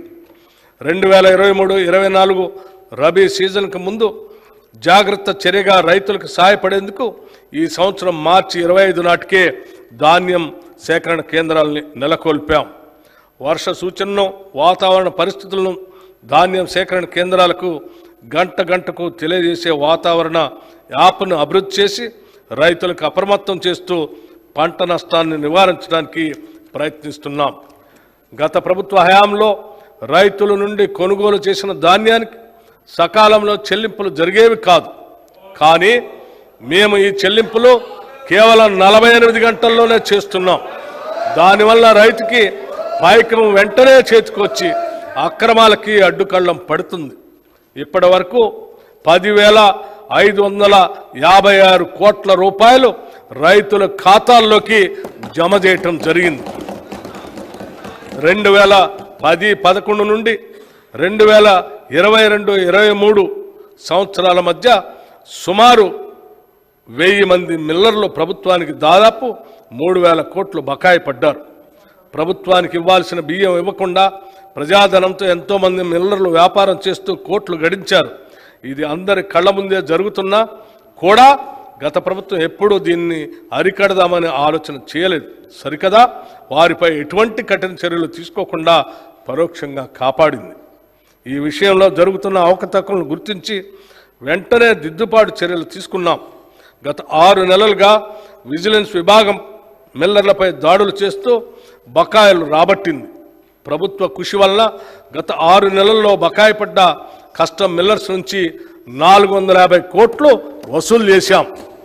509 కోట్ల బకాయిలు వసూలు చేయడానికి 60 మిల్లులపై రెవెన్యూ రికవరీ చట్టం ప్రయోగించాం. గత 6 నెలల నిరంతర పర్యవేక్షణ చర్యల వల్ల ఎఫ్సిఐకి డెలివరీలు వేగవంతమై 36 లక్షల మెట్రిక్ టన్నుల ధాన్యం ఇచ్చాం. చిరకాలంగా పేరుకుపోయిన సమస్యలపై దృష్టి సారించి కేంద్ర ప్రభుత్వంలో ఫుడ్ కార్పొరేషన్ ఆఫ్ ఇండియాతోనూ వ్యవహరించడానికి కొత్త వ్యూహాలను అనుసరించాం. గత 3 నెలల్లో ఈ విధానం ద్వారా కేంద్ర ప్రభుత్వం ఎఫ్సిఐ నుండి 3,561.64 కోట్ల రూపాయలని సాధించుకోగలిగాం. అలాగే 1,323.86 కోట్ల రూపాయల బకాయి పడ్డ రుణాన్ని కూడా తగ్గించుకోగలిగాం. మేము మొదలుపెట్టిన ఈ ప్రయత్నాల వల్ల పౌర సరఫరా శాఖ సేవలు ఇప్పటికే ఎంతో మెరుగయ్యాయి. ప్రజా పంపిణీకి ఈ బడ్జెట్లో 3,836 కోట్ల రూపాయలు ప్రతిపాదిస్తున్నాం. పంచాయతీరాజ్ గ్రామీణ అభివృద్ధికి సంబంధించి మహాత్మా గాంధీ పేర్కొన్న విధంగా భారతదేశ ఆత్మ దాని గ్రామాల్లో కనిపిస్తుంది.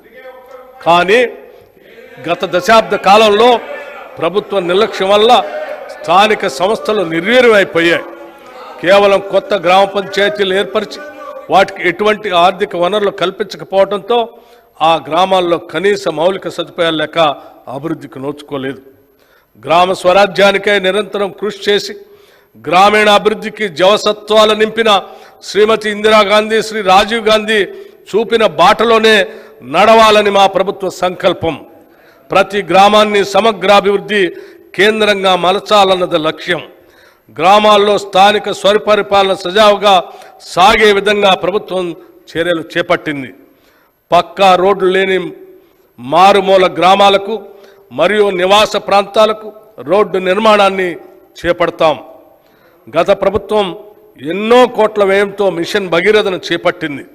విధాన నిర్ణయాల్లో అమల్లో చోటు చేసుకున్న లోపాల వల్ల పైపులైన్లకు, స్టోరేజ్ ట్యాంకులకు, పంపింగ్లకు సంబంధించిన సమస్యలు అనేకం తలెత్తాయి. ఈ ప్రాజెక్టు నిర్మాణంలో జరిగిన అక్రమాల వల్ల ఇప్పటికీ చాలా గ్రామీణ ప్రాంతాలకు సురక్షిత తాగునీటి సౌకర్యం లేదు. ఈ సంవత్సరం జూన్లో ప్రభుత్వం గ్రామీణ ప్రాంతాల్లో తాగునీటి కొరకు సురక్షిత నల్లాలు లేని జనావాసాలను గృహాలని గుర్తించడానికి ఒక సమగ్ర సర్వేను నిర్వహించింది. ఈ సర్వేలో లక్షలాది గృహాలకు నల్లా కలెక్షన్ లేవని గుర్తించారు. ఈ సర్వే ఫలితాలతో మిషన్ భగీరథ గురించి గత పాలకులు చెప్పిన గొప్పలో భ్రమలే అని రుజువైంది. మిషన్ భగీరథలో బయటపడ్డ లోపాలను సవరించి రాష్ట్రంలో 100% గృహాలకి సురక్షిత తాగునీరు అందించేందుకు కృషి చేస్తున్నాం. మా ప్రభుత్వం ఏర్పాటు తర్వాత తాగునీటి సమస్యను ఎదుర్కోవటానికి పలు ముందస్తు చర్యలు చేపట్టింది. ఈ ఏడాది ఫిబ్రవరిలోనే వేసవి తీవ్రతను పసిగట్టి ప్రత్యేక అభివృద్ధి నిధి నుండి, గ్రామ పంచాయతీ నిధి నుండి మరియు 15వ ఆర్థిక సంఘం కేటాయింపుల నుండి తగినంత మొత్తాన్ని సేకరించి తాగునీటి ఎద్దడిని సమర్థవంతంగా పరిష్కరించగలిగాం. కర్ణాటక రాష్ట్రాన్ని సంప్రదించి నారాయణపూర్ డ్యామ్ నుండి 2 టీఎంసీల నీటిని రాబట్టుకోగలిగాం. కొత్త బోర్లను, హ్యాండ్ పంపులను సమకూర్చి చివరికి ములుగు, భద్రాద్రి జిల్లాల్లోని 35 గుత్తికోయ నివాసాలకు త్రాగునీటిని సరఫరా చేసి చిరకాలంగా పెండింగ్లో ఉన్న సమస్యని పరిష్కరించాం. నీటి వసతులకు సంబంధించిన వివిధ నిర్మాణాల నిర్వహణ మరియు మరమ్మతులను గ్రామ పంచాయతీల పరిధిలోకి తీసుకురావాలని నిర్ణయించాం. భవిష్యత్తులో అన్ని గ్రామాల ప్రజలకు నల్లాల ద్వారా రక్షిత మంచినీటి సదుపాయం కల్పించడం, గ్రామ స్థాయిలో అన్ని ఇళ్లకు, పాఠశాలలకు, అంగన్వాడీ కేంద్రాలకు, ఇతర ప్రభుత్వ కేంద్రాలకు తాగునీటిని అందించడం మా ప్రభుత్వ లక్ష్యం. ఇందిరా మహిళా శక్తి పథకం మహిళలు సాధించిన ప్రగతే ఆ సమాజ ప్రగతికి కొలమానంగా నేను భావిస్తాను. I measure the progress of the community by the degree of progress which women have achieved. Doctor B R Ambedkar garu చెప్పినటువంటి ఈ మాటల్ని తెలంగాణ ప్రభుత్వం 63 లక్షల మహిళలను విజయవంతమైన వ్యాపార పారిశ్రామికవేత్తలుగా తీర్చిదిద్దే ధ్యేయంతో ఇందిరా మహిళా శక్తి పథకానికి రూపకల్పన చేసింది. స్త్రీ నిధి ఏర్పాటు, బ్యాంకులతో అనుసంధానం అనే మార్గాల ద్వారా 1,00,000 కోట్ల రూపాయల ఆర్థిక సహాయాన్ని అందించి ఈ లక్ష్యం సాధిస్తాం. ఈ పథకం ద్వారా మహిళలకు ఆసక్తి ఉన్న రంగాల్లో వృత్తి నైపుణ్య శిక్షణ ఇప్పించడంతో పాటు బ్రాండింగ్, మార్కెటింగ్లో మెలకువలు పెంపొందించే విధంగా సౌకర్యాలు కల్పిస్తాం. మహిళా ఔత్సాహిక పారిశ్రామికవేత్తల కోసం ఉమ్మడి ప్రాసెసింగ్ కేంద్రాలతో పాటు ప్రతి శాసనసభ నియోజకవర్గానికి ఒక ప్రత్యేక చిన్న తరహా పారిశ్రామిక పార్కుని ఏర్పాటు చేస్తాం. ఈ పథకం ద్వారా ప్రభుత్వం ఏటా 5,000 గ్రామీణ సంఘాలకు, విఓస్కి, ప్రాంతీయ స్థాయి సమాఖ్యలకు లబ్ధి చేకూరే విధంగా కార్యాచరణ చేపట్టి రాబోయే 5 సంవత్సరాల్లో 25,000 సంస్థలకు విస్తరింప చేయడానికి కృషి చేస్తాం. దీనితో పాటు ఇందిరా మహిళా శక్తి పథకంలో భాగంగా రుణ బీమా పథకాన్ని ఈ సంవత్సరం మార్చి నెలలో ప్రభుత్వం ప్రవేశపెట్టింది.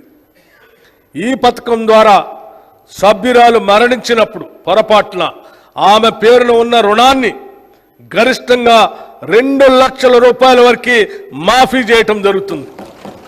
దీన్ని అమలు పరచడానికి 50.4 కోట్ల రూపాయలు నిధులు కేటాయించాం. స్వయం సహాయక సంఘాలు ఒకప్పుడు దేశంలో అగ్రగామిగా నిలిచిన మన మహిళా స్వయం సహాయక సంఘాలు కొన్నేళ్లుగా గత ప్రభుత్వ అలసత్వంతో నిధులు లేమితో కుంటుపడ్డాయి. పేద మధ్యతరగతి మహిళా అభ్యున్నతికి, ఆర్థిక స్వావలంబనకి సహాయ సంఘాలు ఎంతో ఊతమిస్తాయి. వీటి పునరుద్ధరణకు ప్రతి సంవత్సరానికి కనీసం 20,000 కోట్లకు తగ్గకుండా వచ్చే 5 సంవత్సరాల్లో 1,00,000 కోట్ల రూపాయలు వడ్డీ లేని రుణాలని అందించాలని మా ప్రభుత్వం సంకల్పించింది. ఈ నిధులు మైక్రో, స్మాల్ ఇండస్ట్రియల్ పార్కుల ఏర్పాటుకు సహాయపడి మహిళల పారిశ్రామికవేత్తల స్థాయికు ఎదిగేందుకు అవకాశం కల్పిస్తాయి.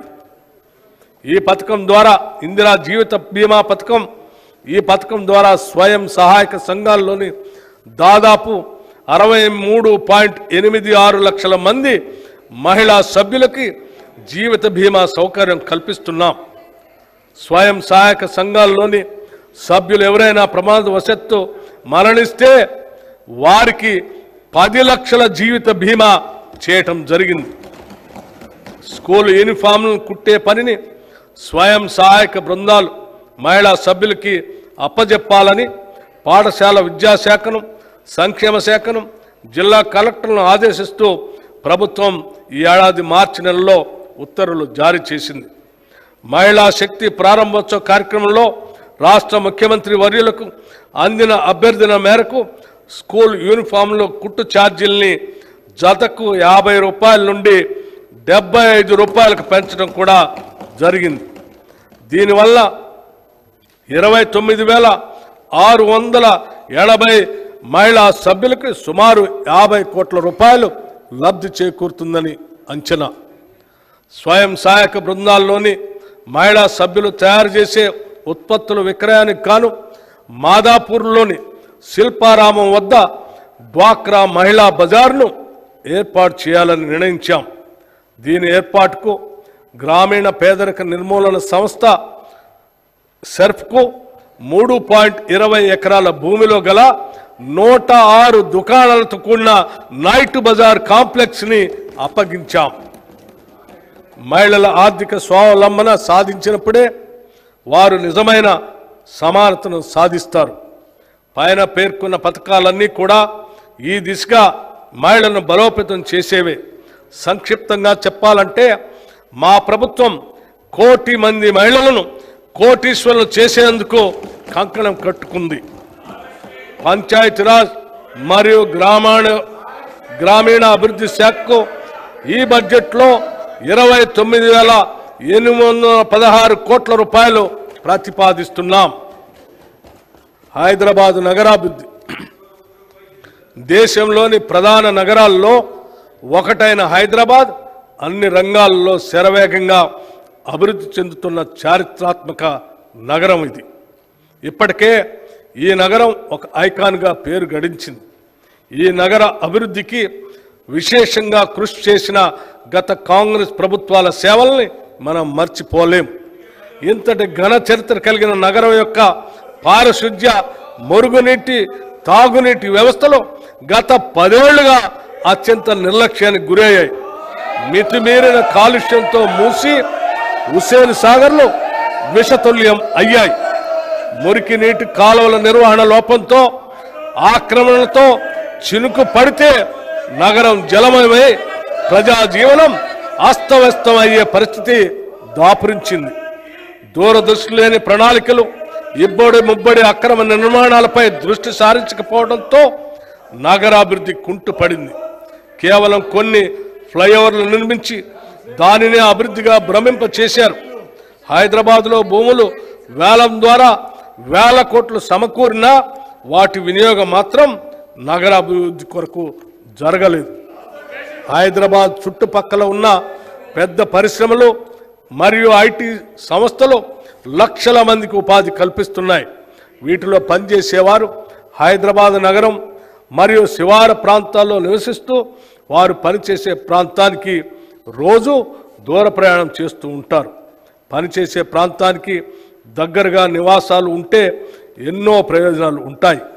ట్రాఫిక్ రద్దీ తగ్గటం, సమయం ఆదా అవటమే కాకుండా ఆర్థికంగా కూడా ఆదా అవుతుంది. అంతేకాకుండా హైదరాబాద్ చుట్టుపక్కల ప్రాంతాలన్నీ కూడా సెల్ఫ్ సస్టైనింగ్ ప్రాంతాలుగా అభివృద్ధి చెందుతాయి. హైదరాబాద్ ప్రధాన నగరంపై వనరులు, సేవలు, సదుపాయాల కోసం ఒత్తిడి తగ్గుతుంది. శాటిలైట్ టౌన్షిప్ల నిర్మాణం హైదరాబాద్ చుట్టుపక్కల ప్రోత్సహించాలనేదే మా ప్రయత్నం. ఈ టౌన్షిప్లలో సరసమైన ధరల్లో పేద మరియు మధ్యతరగతి వారికి అనుకూలమైన నివాస గృహాల నిర్మాణాలని ప్రోత్సహిస్తాం. టౌన్షిప్ల్లో అన్ని రకాల సదుపాయాలు అనగా పార్కులు, కమ్యూనిటీ హాళ్ళు, వాణిజ్య ప్రాంతాలు, పాఠశాలలు మొదలైనవి ఉండేటట్లు ప్రణాళిక రూపొందిస్తున్నాం. హైదరాబాద్ నగరం ఎదుర్కొంటున్న తీవ్ర సమస్య ట్రాఫిక్ స్తంభన. ప్రైవేటు వాహనాల వినియోగం తగ్గించి పబ్లిక్ ట్రాన్స్పోర్ట్ వ్యవస్థని పటిష్టపరచడం ద్వారా ఈ సమస్యను అధిగమించడానికి అవకాశం ఉంది. దానిలో మెట్రో రైలు వ్యవస్థ అతి ముఖ్యమైనది. ప్రస్తుతం 3 ట్రాఫిక్ కారిడార్లలో మెట్రో సౌకర్యం ఉంది. మెట్రో మొదటి దశలో కలిగిన అనుభవాల దృష్ట్యా ప్రభుత్వం 2వ దశ ప్రతిపాదనలను సమీక్షించి వాటిని సవరించి కొత్త ప్రతిపాదనను రూపొందించింది. వివిధ వర్గాల అవసరాలను తీర్చడంతో పాటు నగరంలోని అన్ని ప్రాంతాలు సమానంగా అభివృద్ధి చెందాలన్న లక్ష్యంతో ప్రభుత్వం 78.4 కిలోమీటర్ల పొడవు ఉన్న 5 ఎక్స్టెండెడ్ కారిడార్లను 24,042 కోట్ల రూపాయలతో అభివృద్ధి పరుస్తుంది. ఇందులో భాగంగా మెట్రో రైలుని పాత నగరానికి పొడిగించి దాన్ని శంషాబాద్ విమానాశ్రయానికి అనుసంధానం చేస్తాం. అలాగే ప్రస్తుతం ఉన్న కారిడార్లను నాగోల్ నుండి ఎల్బీ నగర్ వరకు విస్తరిస్తాం. నాగోలు, ఎల్బీ నగర్ మరియు చంద్రాయణగుట్ట స్టేషన్లను ఇంటర్చేంజ్ స్టేషన్లుగా అభివృద్ధి చేస్తాం. మియాపూర్ నుండి పటాన్ చెరువుకు, ఎల్బీ నగర్ నుండి హయత్ నగర్ వరకు మెట్రో రైలు సౌకర్యాన్ని పొడిగించాలని కూడా ప్రణాళిక సిద్ధం చేశాం. హైదరాబాద్ విపత్తు నివారణ మరియు ఆస్తుల పరిరక్షణ సంస్థ హైడ్రా రాష్ట్ర ప్రభుత్వం నగరాభివృద్ధిపై ప్రత్యేక దృష్టి పెట్టింది. హైదరాబాద్ మరియు ఔటర్ రింగ్ రోడ్డు వరకు గల ప్రాంతాలను కోర్ అర్బన్ రీజియన్గా గుర్తించి వాటి అభివృద్ధికి ప్రత్యేకంగా ప్రణాళికలు తయారు చేస్తున్నాం. ఈ ప్రాంత జనాభా రాష్ట్ర జనాభాలో 48.6% ఉంది. రాష్ట్ర ఆర్థిక మరియు జిఎస్డిపి పురోగతిలో ఈ ప్రాంతం అత్యంత కీలకం. తెలంగాణ రాష్ట్రంలో పట్టణ జనాభా వృద్ధి రేటు సాలీనా 3.2% ఉంది. ఇది జాతీయ సగటు కంటే ఎక్కువ. ఐటీ, ఫార్మా, డిఫెన్స్, ఏరోస్పేస్లకు సంబంధించిన పరిశ్రమలు బాగా అభివృద్ధి చెందటం వల్ల హైదరాబాద్ నగర శివారుల్లో పట్టణీకరణ వృద్ధి రేటు అత్యధికంగా కనిపిస్తుంది. ఇది గత కాంగ్రెస్ ప్రభుత్వాల హైదరాబాద్ నగరాభివృద్ధికి చేసిన కృషికి ఫలితం. ఒక రకంగా ఔటర్ రింగ్ రోడ్డును నగర సరిహద్దుగా పరిగణించవచ్చు. ఔటర్ రింగ్ రోడ్డు పరిధిలో హైదరాబాద్ నగరంతో పాటు ఇతర పట్టణ, గ్రామీణ, స్థానిక సంస్థలు అనేకం ఉన్నాయి. ఆయా ప్రాంతాల మధ్య పౌర సేవలలో సామ్యత లేదు. జిహెచ్ఎంసీలో ఒక విపత్తు నిర్వహణ వ్యవస్థ ఉన్నప్పటికీ ఓఆర్ఆర్ పరిధిలో ఉన్న ఇతర పట్టణ ప్రాంతాల్లో ఇలాంటి వ్యవస్థ లేదు. ఈ సమస్యను ఎదుర్కోవటానికి తెలంగాణ ప్రధాన పట్టణ ప్రాంతంలో తెలంగాణ కోర్ అర్బన్ రీజియన్ విపత్తుల నిర్వహణ కోసం ఒక ఏకీకృత సంస్థను ఏర్పాటు చేయాలని ప్రభుత్వం నిర్ణయించింది. జిహెచ్ఎంసీతో పాటు హైదరాబాద్, రంగారెడ్డి, మేడ్చల్, మల్కాజ్గిరి, సంగారెడ్డి జిల్లాలు ఈ టీసీయూఆర్ పరిధిలోకి వస్తాయి. పట్టణ విపత్తులను నివారించడానికి, వాటిని ఎదుర్కోవటానికి తీసుకోవాల్సిన చర్యలను చేపట్టడంతో పాటు ఎటువంటి విపత్కర పరిస్థితినైనా ఎదుర్కొని తక్షణ రక్షణ చర్యలు తీసుకునే విషయంలో జాతీయ, రాష్ట్రేతర సంస్థలతో సమన్వయం సాధించడం హైదరాబాద్ విపత్తు నివారణ మరియు ఆస్తుల పరిరక్షణ సంస్థ హైడ్రా చేస్తుంది. ఈ సంస్థలో ఆస్తుల పరిరక్షణకు, విపత్తుల నిర్వహణకు ప్రత్యేక విభాగాలు ఉంటాయి. ఈ సంస్థ పాలక మండలికి, గవర్నింగ్ అథారిటీకి రాష్ట్ర ముఖ్యమంత్రి అధ్యక్షులుగా ఉంటారు. ఈ సంస్థ నిర్వహణకు కావలసిన నిధులను ప్రభుత్వ కేటాయింపు ద్వారాను, లబ్ధిదారులైన స్థానిక సంస్థల వాటాల ద్వారాను సమకూర్చుకోవటం జరుగుతుంది. ఈ సంస్థ వల్ల విపత్తుల నివారణ, నిర్వహణ సమర్థవంతంగా నిర్వహించడం సాధ్యమవుతుంది. మూసీ నది ప్రక్షాళన, మూసీ రివర్ ఫ్రంట్ డెవలప్మెంట్ ప్రాజెక్టుకు మా ప్రభుత్వానికి అత్యంత ప్రాధాన్యం. ఈ ప్రాజెక్టులో భాగంగా మూసీ నది తీర ప్రాంత పర్యావరణ వ్యవస్థను పునరుద్ధరించాలని భావిస్తున్నాం. ఈ ప్రాజెక్టు వల్ల సుమారు 110 చదరపు కిలోమీటర్ల పట్టణ ప్రాంతం పునర్జీవనం చెందుతుంది. అలాగే నదీ తీర ప్రాంతంలో కొత్త వాణిజ్య, నివాస కేంద్రాలు వెలిసి పాత హెరిటేజ్ ప్రాంతాలు కొత్తదనాన్ని సంతరించుకుంటాయి. మూసీ నది పరివాహక ప్రాంత అభివృద్ధి ప్రాజెక్టు వల్ల జల నిర్వహణలో ఎదురయ్యే సంక్లిష్ట సమస్యలను పరిష్కరించుకోవచ్చు. పర్యావరణానికి నష్టం కలగని విధంగా మౌలిక సదుపాయాలను కల్పించుకోవచ్చు. ఈ ప్రాజెక్టులో రిక్రియేషన్ జోన్లు, పాదచార జోన్లు, పీపుల్స్ ప్లాజాలు, చిల్డ్రన్ థీమ్ పార్కులు, ఎంటర్టైన్మెంట్ జోన్లు అభివృద్ధి చేస్తాం. ఈ ప్రాజెక్టు యొక్క ముఖ్య లక్ష్యాలు ఆర్థిక కూడలి ఏర్పాటు, జీవన ప్రమాణాల పెరుగుదల, వారసత్వ సాంస్కృతిక సంపదను పరిరక్షించడం, నగర ప్రతిష్టను ఇనుమడింపజేయటం, పర్యాటక కేంద్రంగా తీర్చిదిద్దటం, పర్యావరణాన్ని మెరుగుపరచడం, మౌలిక సదుపాయాల్ని అభివృద్ధి పరచటం. ఈ లక్ష్యాలను సాధించే దిశగా ఇప్పటికే సామాజిక ఆర్థిక అనుభవ సర్వే, సోషియో ఎకనామిక్ ఎంజాయ్మెంట్ సర్వేను చేపట్టడానికి రెవెన్యూ శాఖలో 33 బృందాలను ఏర్పాటు చేశాం. మూసీ అభివృద్ధి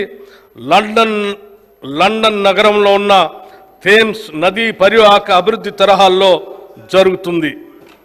ఈ మూసీ నది అభివృద్ధి అత్యంత ప్రతిష్టాత్మకంగా భవిష్యత్తులో దేశంలో అనుసరించదగిన అత్యుత్తమ మోడల్గా జరగాలన్నదే మా ప్రయత్నం జరుగుతుందనేదే మా ప్రగాఢ విశ్వాసం. హైదరాబాద్ నగర పాలక సంస్థ మరియు మెట్రోపాలిటన్ అభివృద్ధి సంస్థ హైదరాబాద్ నగర ప్రాధాన్యత దృష్ట్యా నగరాభివృద్ధికి మరింత పెద్దపీట వేయాలని ప్రభుత్వ ఉద్దేశం. 1 కోటికి పైగా జనాభా గల నగరానికి పౌర సేవలను మరింత సమర్థవంతంగా అందించడంలో GHMC, HMDA, metro water works ప్రధాన పాత్ర నిర్వహిస్తాయి.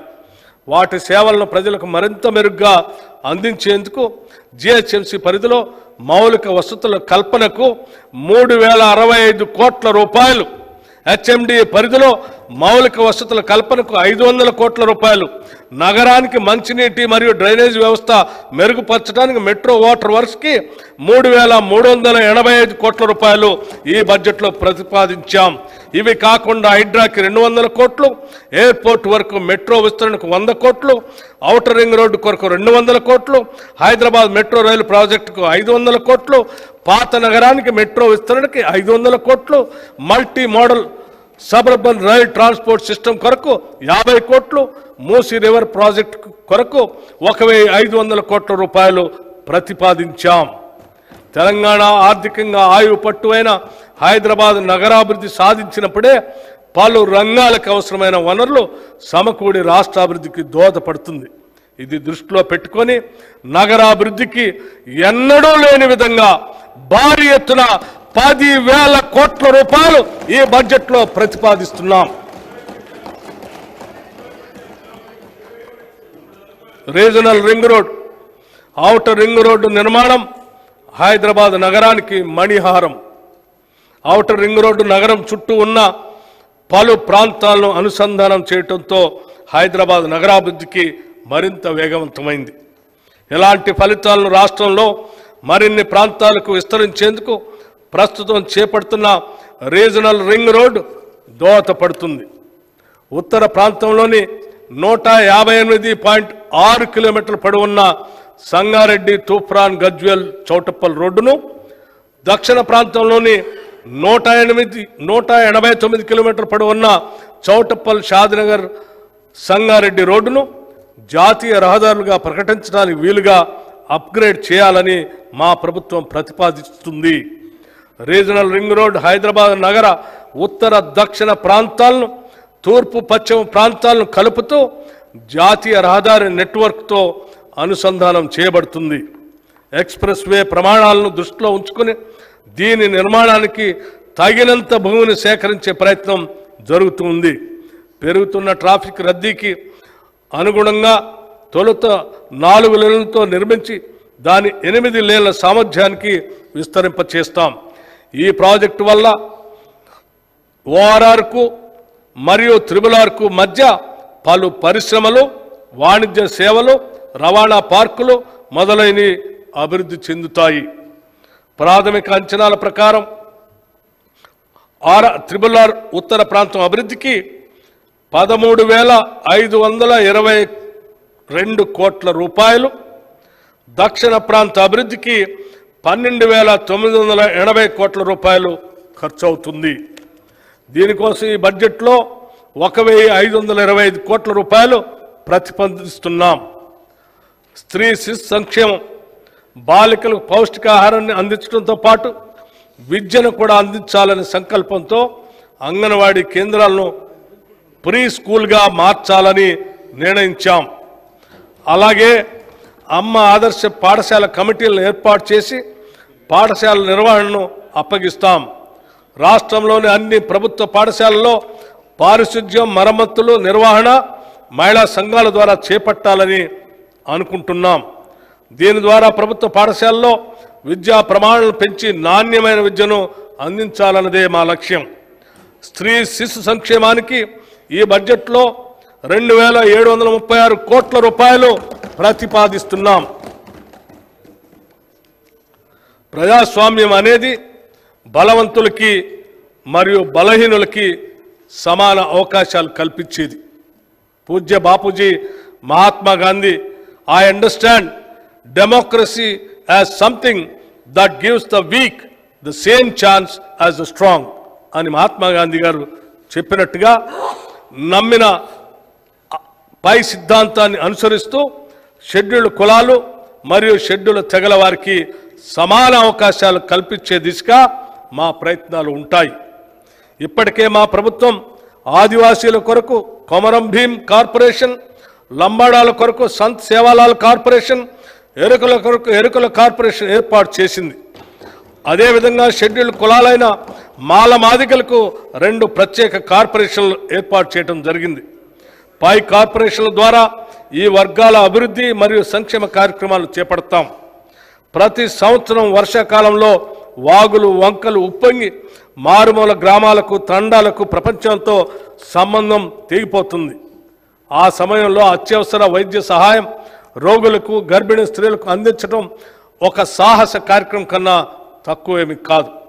మామూలు సందర్భాల్లో కూడా ఈ ప్రాంతాల్లో నివసించే ప్రజలు చిన్న చిన్న పనులు కూడా పక్క ప్రాంతాలు వెళ్ళటానికి ఎంతో వ్యయ ప్రయాసాలు కోర్చి ప్రయాణం చేయవలసి వస్తుంది. అందుకే అలాంటి మారుమూల ప్రాంతాలన్నింటికీ సరైన రోడ్డు సౌకర్యం కల్పించగలిగితే వారికి ఎంతో సౌలభ్యంగా ఉంటుంది. ఇందుకోసం రాష్ట్రంలోని అన్ని మూలల్లో రోడ్డు సౌకర్యం లేని షెడ్యూల్ తెగల తాండాలు, గోడాలు మరియు చెంచు పెంటలకు బీటీ రోడ్డు నిర్మాణం చేపట్టబోతున్నాం.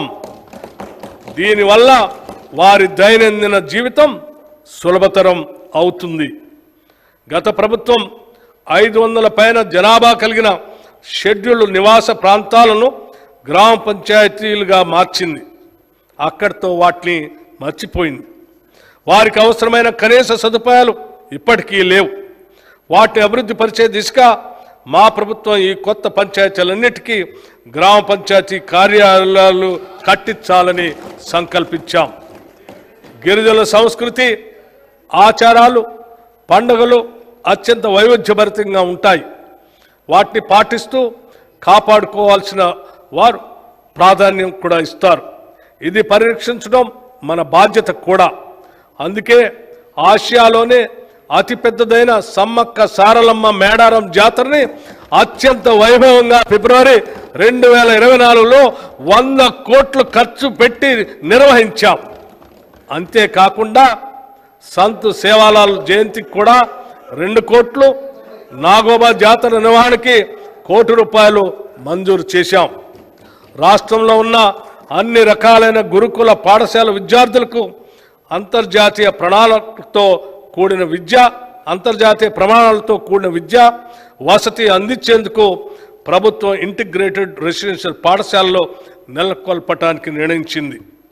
ఒకే ప్రాంతంలో వేరువేరుగా ఉన్న ఎస్సీ, ఎస్టీ, బీసీ, మైనారిటీ మరియు జనరల్ గురుకుల పాఠశాలను 20 ఎకరాల స్థలంలో ఒకే చోట నిర్మిస్తాం. ఆ పాఠశాలకి అంతర్జాతీయ ప్రమాణాలతో కూడిన అన్ని రకాల సౌకర్యాలు ఏర్పాటు చేస్తాం. దీనితో వివిధ వర్గాల విద్యార్థుల మధ్య సంఘీభావం మరియు స్నేహభావం పెరిగి అంతరాలు తొలగిపోయేందుకు ఆస్కారం ఏర్పడి అందరికీ అత్యున్నత ప్రామాణిక విద్య అందుతుంది. షెడ్యూల్డ్ కులాలు, తెగల అభివృద్ధికి చట్టపరంగా కేటాయించిన నిధులు ఖచ్చితంగా అందిస్తాం. ఆ నిధులు వేరే ఎటువంటి పథకాలకు మళ్లించకుండా 100% షెడ్యూల్ కులాలు తెగల కోసమే ఉపయోగిస్తాం. ఎస్సీ సంక్షేమం, ఎస్సీ ఎస్డిఎఫ్ కొరకు ఈ బడ్జెట్లో 33,124 కోట్ల రూపాయలు మరియు ఎస్టీ సంక్షేమం, ఎస్టీ ఎస్డిఎఫ్ కొరకు ఈ బడ్జెట్లో 17,056 కోట్ల రూపాయలు ప్రతిపాదిస్తున్నాం. మైనార్టీ సంక్షేమం, మైనార్టీ వర్గాల హక్కుల పరిరక్షణ, అభివృద్ధితోనే రాష్ట్ర సమగ్రాభివృద్ధి సాధ్యం. దాన్ని గుర్తించిన మా ప్రభుత్వం మైనార్టీల సంక్షేమం కొరకు పలు చర్యలు చేపట్టింది. బీసీ, ఎస్సీ, ఎస్టీ విద్యార్థులతో పాటు మైనార్టీ విద్యార్థులకు 2024-25లో యూపీఎస్సీ సివిల్ సర్వీస్ పరీక్షలకు ఉచిత శిక్షణ ప్రభుత్వమే చేపట్టింది. దీనికోసం అనుభవజ్ఞులైన ఆచార్యుల సేవలను వినియోగిస్తున్నాం. శిక్షణ అత్యంత ఆధునిక విధానంలో ఇవ్వడంతో పాటు లోకల్ విద్యార్థులకు నెలకి 2,500 రూపాయలు, నాన్ లోకల్ అభ్యర్థులకి 5,000 రూపాయలు స్టైఫండ్ కూడా ఇస్తున్నాం.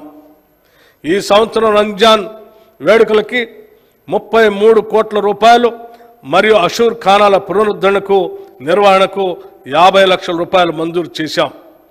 జనవరి 2024లో జరిగిన తబ్లికీ జమాత్ ఇస్లామిక్ సమావేశానికి 2.40 కోట్ల రూపాయలు విడుదల చేశాం. ముస్లిం సోదర సోదరీమణుల హజ్ యాత్రకు 4.43 కోట్ల రూపాయలు ఈ నెలలోనే మంజూరు చేశాం.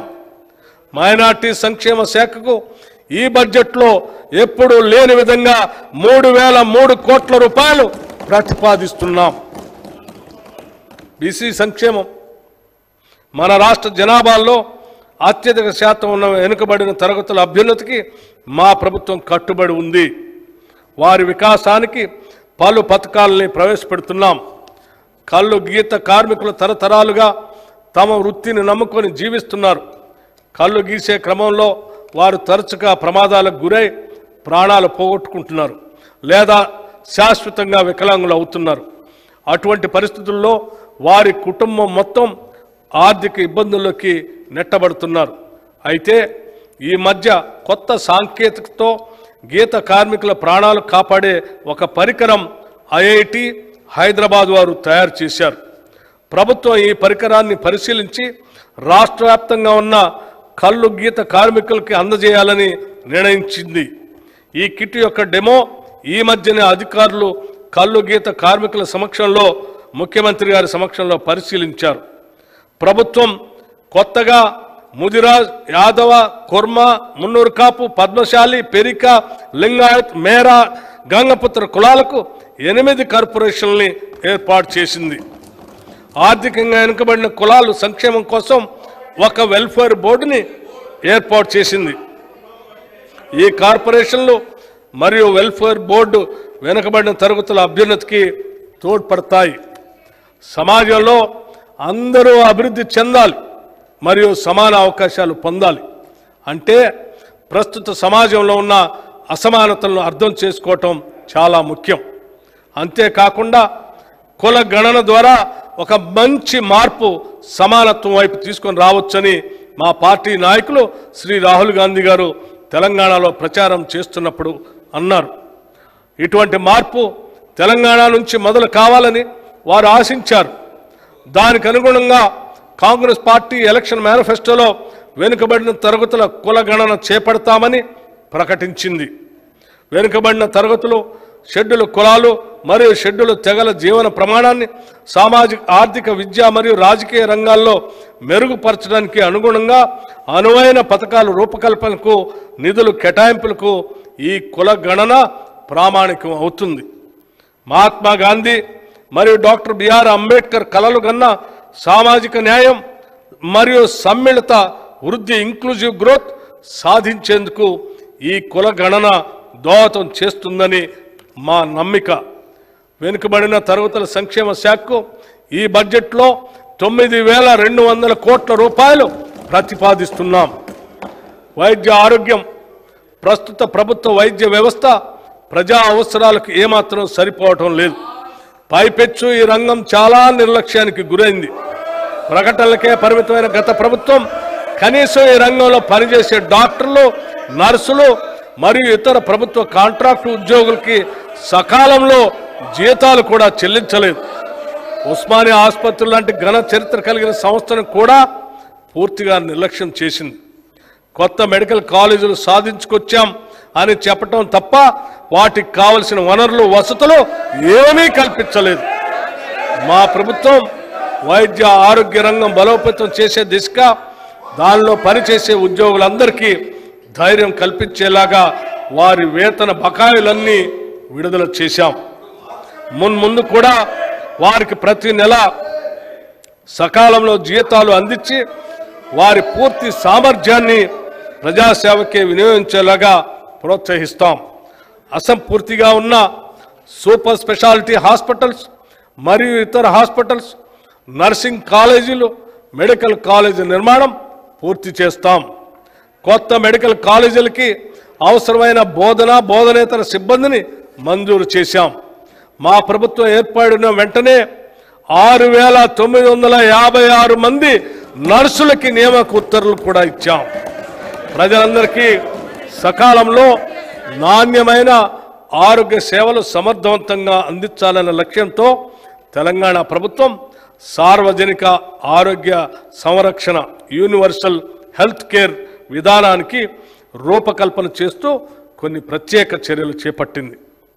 ప్రజల ఆరోగ్య సంరక్షణ దిశగా అడుగులు వేస్తూ గతంలో కాంగ్రెస్ ప్రభుత్వం ప్రవేశపెట్టిన రాజీవ్ ఆరోగ్యశ్రీ పథకాన్ని మరింత పటిష్టపరిచాం.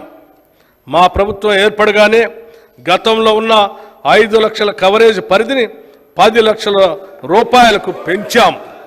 అంతేకాకుండా ప్రస్తుతం ఆరోగ్యశ్రీలో ఉన్న 1,672 చికిత్సల్లో 1,375 చికిత్సలకు ప్యాకేజీ ధరలను సగటున 20% పెంచాం. ఆరోగ్యశ్రీ పథకంలో కొత్తగా 163 వ్యాధుల్ని చేరుస్తూ దాని పరిధిని కూడా విస్తరించాం. ఆధునిక సాంకేతిక పద్ధతుల ద్వారా ఆరోగ్య సేవలు పౌరులందరికీ అందుబాటులోకి తెచ్చేందుకు ప్రతి ఒక్కరికి ఒక ప్రత్యేక గుర్తింపు సంఖ్యను కలిగిన డిజిటల్ హెల్త్ ప్రొఫైల్ కార్డును జారీ చేసే విధానాన్ని త్వరలో ప్రవేశపెడుతున్నాం. ప్రభుత్వం ప్రారంభించే ఈ కొత్త డిజిటల్ పద్ధతి వల్ల చెల్లాచెదురుగా అనేక చోట్ల ఉన్న పౌరుని ఆరోగ్య సంబంధ సమాచారం ఒకే చోట లభ్యం అవుతుంది. తద్వారా సులభంగా రోగ నిర్ధారణ చేసి వారికి సత్వరం చికిత్స ప్రారంభించడానికి వీలవుతుంది. అంతేకాక దశల వారీగా దంత, నేత్ర, చెవి, ముక్కు, గొంతు మరియు మానసిక ఆరోగ్య సంరక్షణ వాటికి సంబంధించిన పరీక్షలు ప్రజలకు అందుబాటులోకి తీసుకొస్తాం.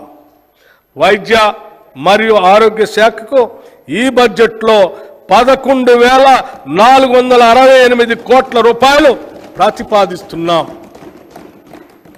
విద్యుత్ రంగం, వ్యవసాయ, పారిశ్రామిక రంగాల్లోని వినియోగదారులతో పాటు అన్ని వర్గాల వినియోగదారులకి నాణ్యమైన విద్యుత్తుని నిరంతరాయంగా అందించాలన్నదే మా ప్రభుత్వ ప్రధాన ధ్యేయం.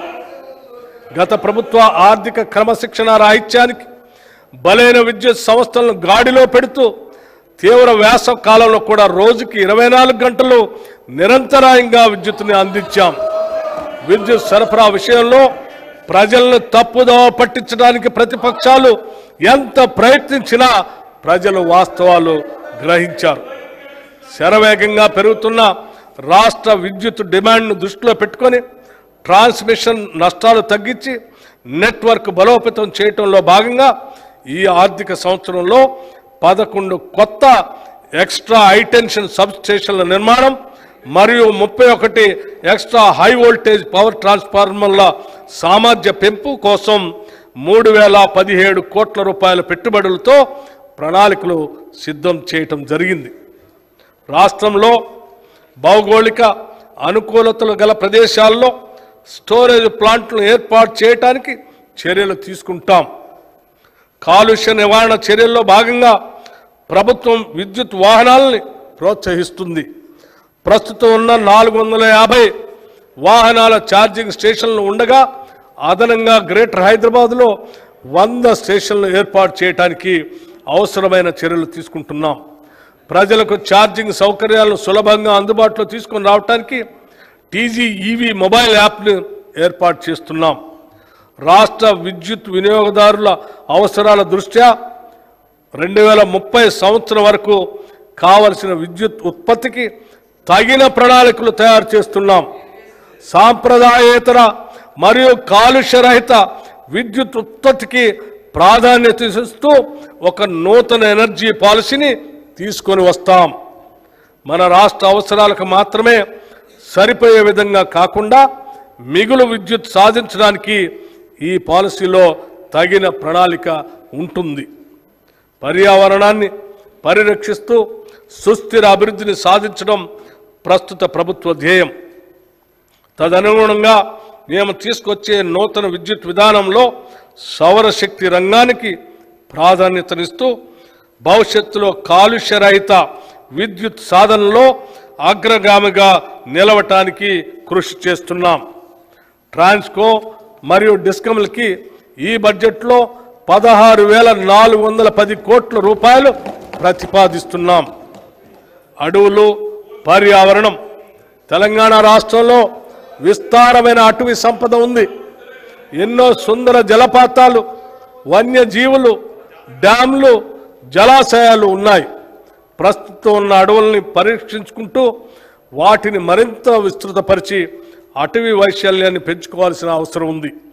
రాష్ట్రంలో అటవీ పరిరక్షణకు అభివృద్ధికి దోహదపడే విధంగా ఇకో టూరిజం, పర్యావరణ పర్యాటకంను పెంపొందించాలని నిర్ణయించాం. పటిష్టమైన ఇకో టూరిజం విధానాన్ని రూపొందించడానికి అటవీ శాఖ మంత్రివర్యుల ఆధ్వర్యంలో సీనియర్ అధికారులతో ఒక కమిటీని మా ప్రభుత్వం ఏర్పాటు చేసింది.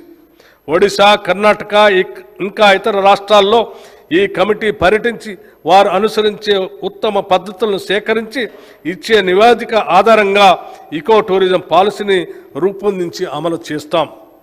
ఇకో టూరిజం కొరకు తెలంగాణలోని 7 అటవీ ప్రాంతాలు, Amrabad tiger reserve, Kawal tiger reserve, Vikarabad Ananthagiri circuit, ఖమ్మంలోని కనకగిరి, హైదరాబాద్లోని కుంటాల జలపాతం, ఆదిలాబాద్లోని కుంటాల జలపాతం, కొత్తగూడెంలోని కిన్నెరసాని, పాకాల మరియు ఏటూరు నాగారం సర్క్యూట్లు తదితరులు వాటిని గుర్తించాం.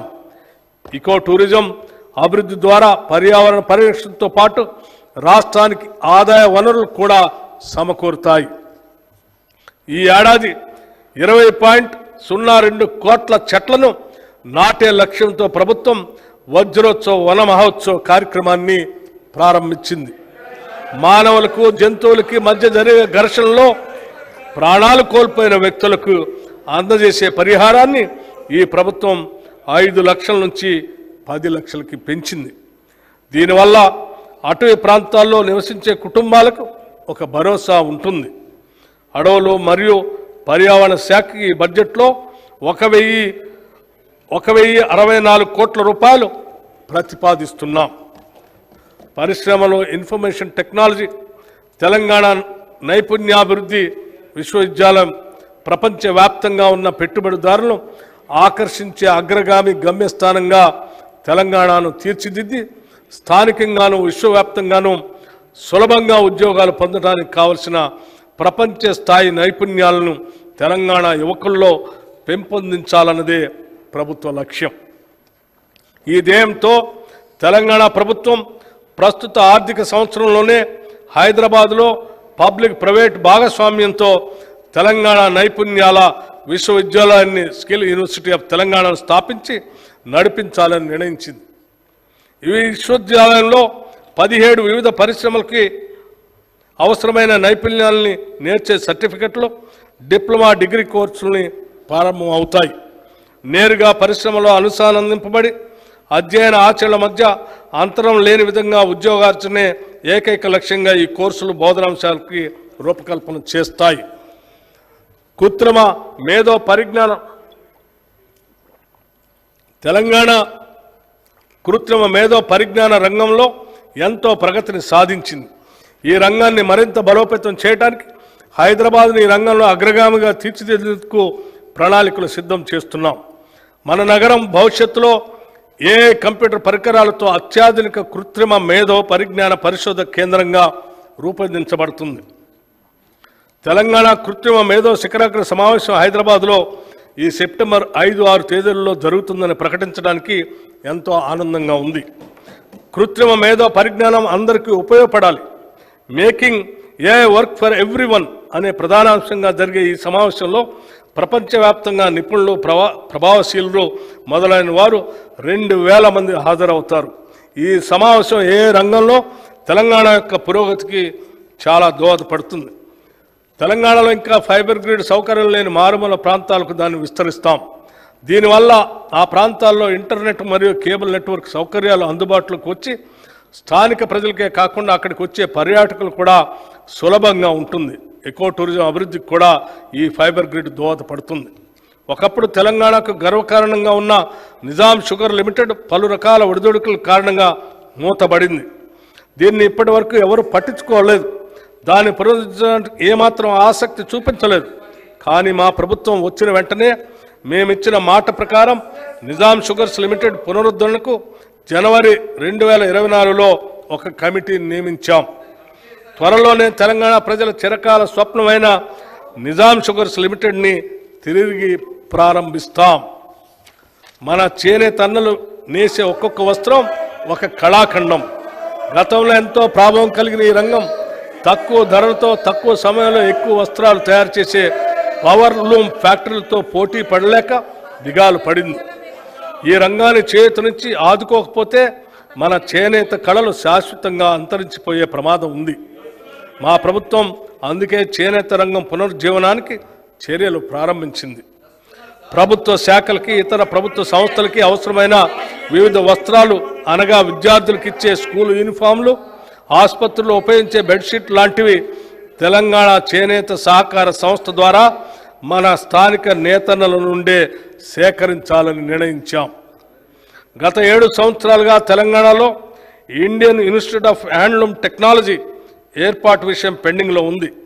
మా ప్రభుత్వ ప్రయత్నం వల్ల ఇటీవలే ఈ ఇన్స్టిట్యూట్ ఏర్పాటుకి కేంద్ర ప్రభుత్వం అంగీకరించిందని తెలియజేయడానికి ఎంతో సంతోషిస్తున్నాను. అంతేకాకుండా మన రాష్ట్రంలో ఒక centre of excellence for textiles ఏర్పాటుకి కూడా కేంద్ర ప్రభుత్వంతో సంప్రదింపులు జరుపుతున్నాం. ఈ ప్రతిష్టాత్మక సంస్థల ఏర్పాటు మన రాష్ట్రంలో చేనేత రంగ అభివృద్ధికి ఎంతగానో తోడ్పడుతుంది. పరిశ్రమల శాఖకి ఈ బడ్జెట్లో 2762 కోట్ల రూపాయలు ప్రతిపాదిస్తున్నాము. ఇన్ఫర్మేషన్ టెక్నాలజీ శాఖకి ఈ బడ్జెట్లో 774 కోట్ల రూపాయలు ప్రతిపాదిస్తున్నాము. నీటిపారుదల రంగం రాష్ట్రంలో ఈనాటి వరకు 34 భారీ, 39 మధ్యతరహా మొత్తం 73 నీటిపారుదల ప్రాజెక్టులు చేపట్టడం జరిగింది. వాటిలో 42 ప్రాజెక్టులు, 10 భారీ మరియు 32 మధ్యతరహా పూర్తి చేయటం జరిగింది. ప్రస్తుతం 24 భారీ మరియు 7 మధ్యతరహా మొత్తం 31 ప్రాజెక్టులు నిర్మాణంలో ఉన్నాయి. గత ప్రభుత్వం కాళేశ్వరం ప్రాజెక్టు నిర్మాణంలో తీసుకున్న తొందరపాటు నిర్ణయాలు, డిజైన్లో లోపాలు, నాణ్యతారహితంగా చేసిన నిర్మాణాలు ఆ ప్రాజెక్టు భవిష్యత్తుని ప్రశ్నార్థకం చేశాయి. ఈ ప్రాజెక్టు గురించి చేసిన ఆర్బాట్ ప్రచారంతో రైతులు దీనిపై ఎన్నో ఆశలు పెట్టుకున్నారు. కానీ కొద్ది కాలంలోనే ఈ ప్రాజెక్టు యొక్క డొల్లతనం బయటపడి రాష్ట్రం అంతా దిగ్భ్రాంతికి గురైంది. ఈ ప్రాజెక్టులో జరిగిన అవకతవకలను గుర్తించి తగిన చర్యలు సూచించేందుకు విచారణ కమిటీని కూడా నియమించాం. ఈ న్యాయ విచారణ కమిటీ ఇచ్చిన నివేదిక ఆధారంగా తదుపరి చర్యలు తీసుకోవడం జరుగుతుంది. ఈ ప్రాజెక్టుపై ఇప్పటికే ఖర్చు పెట్టిన వేల కోట్ల ప్రజాధనం వృధా కాకుండా ప్రాజెక్టును కాపాడటానికి నేషనల్ డ్యామ్ సేఫ్టీ అథారిటీ వారి సూచనలకు అనుగుణంగా చర్యలు తీసుకుంటున్నాం. గత ప్రభుత్వం చివరి దశ నిర్మాణంలో ఉన్న చాలా ప్రాజెక్టులు పూర్తి చేయకుండా నిర్లక్ష్యం వహించింది. దీనివల్ల ఎంతో ప్రజాధనం ఖర్చు అయి కూడా ప్రజా అవసరాలను తీర్చడానికి ఇవి వినియోగంలోకి రాలేదు. మా ప్రభుత్వం తుది దశలో ఉన్న ఇలాంటి ప్రాజెక్టుల్ని మరియు ఆయకట్టు తక్షణం పెంపొందించే 6 ప్రాజెక్టుల్ని ఈ ఆర్థిక సంవత్సరంలో మరియు 12 ప్రాజెక్టుల్ని వచ్చే ఆర్థిక సంవత్సరంలో పూర్తి చేయడానికి నిర్ణయించాం. రాష్ట్రంలో ఇప్పటికే ఉన్న భారీ మధ్య తరహా మరియు చిన్న ప్రాజెక్టుల నిర్వహణ కూడా గత 10 ఏళ్లలో జరగకపోవటం వల్ల ఆ ప్రాజెక్టుల సామర్థ్యానికి అనుగుణంగా ప్రజలకు మేలు జరగలేదు. అవి అలాగే వదిలేస్తే మన జాతీయ సంపదగా భావించే ప్రాజెక్టులు నిరుపయోగం అవుతాయి. అందుకే మా ప్రభుత్వం ప్రాజెక్టుల నిర్వహణ మరియు మరమ్మతులు తగిన సమయంలో చేపట్టడానికి నిర్ణయించాం. నీటిపారుదల శాఖకు ఈ బడ్జెట్లో 22,301 కోట్ల రూపాయలు ప్రతిపాదిస్తున్నాం.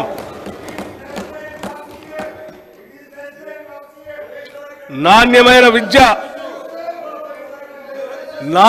విద్య అత్యుత్తమ భవిష్యత్తుకి పునాది.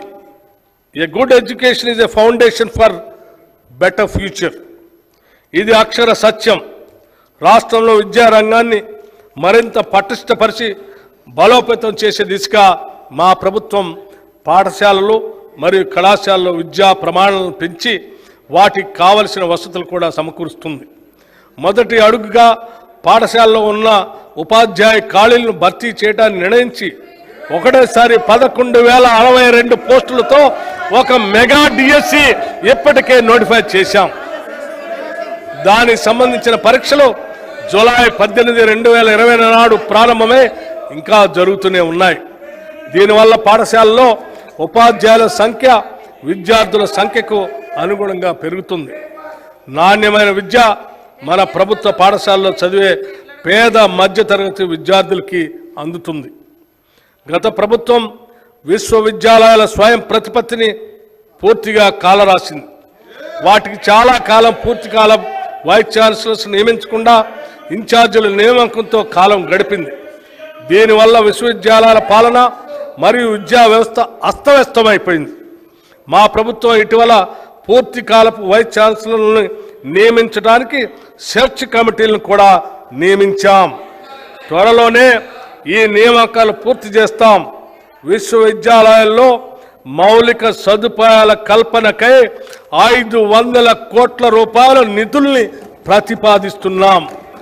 దీనిలో 100 కోట్లు ఉస్మానియా విశ్వవిద్యాలయ మౌలిక వసతులకి, మరో 100 కోట్లు మహిళా విశ్వవిద్యాలయ మౌలిక వసతులకి ప్రతిపాదించాం. మిగతా నిధులు కాకతీయ మరియు ఇతర విశ్వవిద్యాలయ మౌలిక సదుపాయాల కల్పనకై ప్రతిపాదిస్తున్నాం.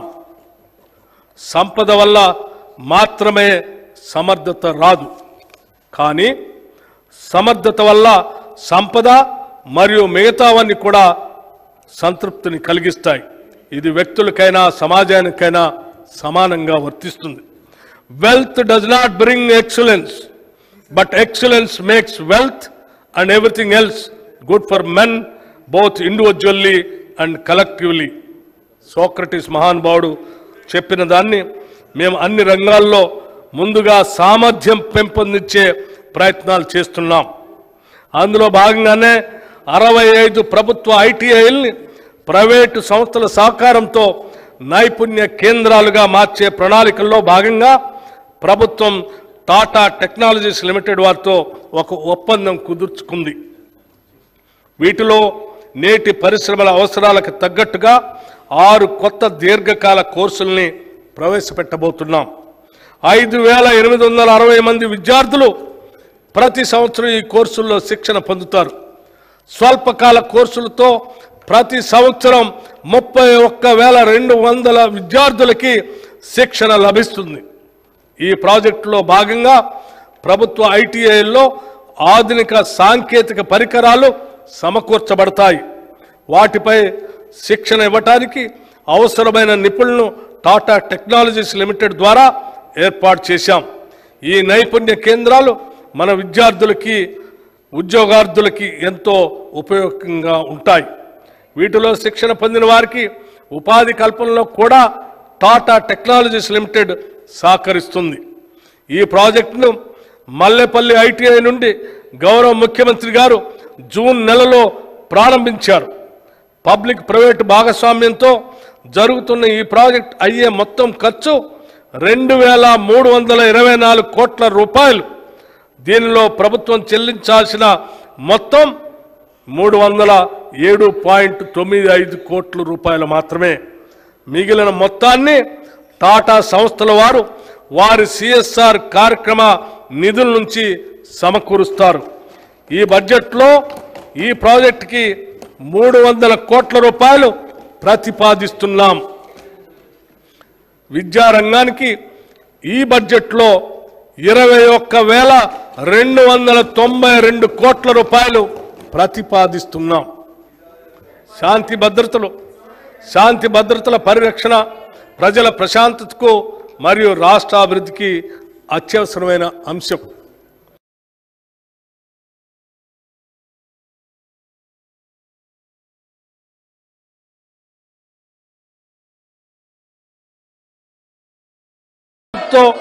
నేర ప్రవృత్తి పలు రూపులు దాల్చుతుంది.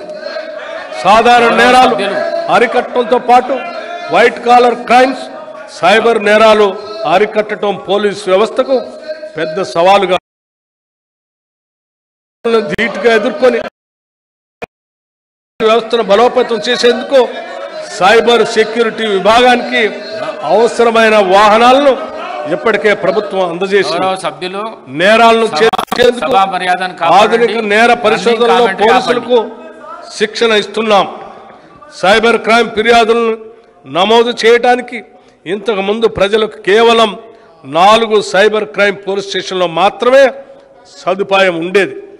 కానీ మా ప్రభుత్వం ఈ ఫిర్యాదుల్ని రాష్ట్రంలోని అన్ని పోలీస్ స్టేషన్లలో నమోదు చేసుకునేలాగా అవకాశం కల్పించాం. ఆన్లైన్లో సైబర్ క్రైమ్ ఫిర్యాదులు నమోదు చేసుకోవడానికి వెబ్సైట్ మరియు టోల్ ఫ్రీ నెంబర్కి విస్తృతంగా ప్రచారం కల్పిస్తున్నాం. CrPC, IPC, Indian Evidence Act స్థానంలో కేంద్ర ప్రభుత్వం ప్రవేశపెట్టిన కొత్త చట్టాలపై సరైన అవగాహన కొరకు సమర్థవంతంగా విధి నిర్వహణకు పోలీస్ సిబ్బందికి శిక్షణా తరగతులు నిర్వహించాం. మాదక ద్రవ్యాలపై ఉక్కు పాదం. మాదక ద్రవ్యాల వినియోగం చాలా ప్రమాదకరం. యువత దీని బారిన పడ్డప్పుడు దేశ భవిష్యత్తే ప్రశ్నార్థకం అవుతుంది. మా ప్రభుత్వం ఈ సమస్యను గ్రహించి అధికారంలోకి వచ్చినప్పటి నుంచి మాదక ద్రవ్యాల నియంత్రణకు ఒక జీరో టాలరెన్స్ పద్ధతిని అనుసరిస్తుంది. మాదక ద్రవ్యాల రవాణా, పంపిణీ, వినియోగాలపై ఉక్కు పాదం మోపే రాష్ట్ర ప్రజలను, అందులోనూ ముఖ్యంగా విద్యార్థులను ఈ మహమ్మారి బారి నుండి కాపాడటానికి వివిధ చర్యలను మా ప్రభుత్వం తీసుకుంటుంది. మాదక ద్రవ్యాల రవాణా మరియు వినియోగం చేస్తూ పట్టుబడిన వారు ఎంతటి గొప్పవారైనా, పలుకుబడి ఉన్నవారైనా ఉపేక్షించవద్దని అధికారులకి స్పష్టమైన ఆదేశాలు ఇచ్చాం. తెలంగాణ మాదక ద్రవ్య నిరోధక సంస్థ బలోపేతం చేసి ఈ బ్యూరోకి తగిన సౌకర్యాలు కల్పించాం.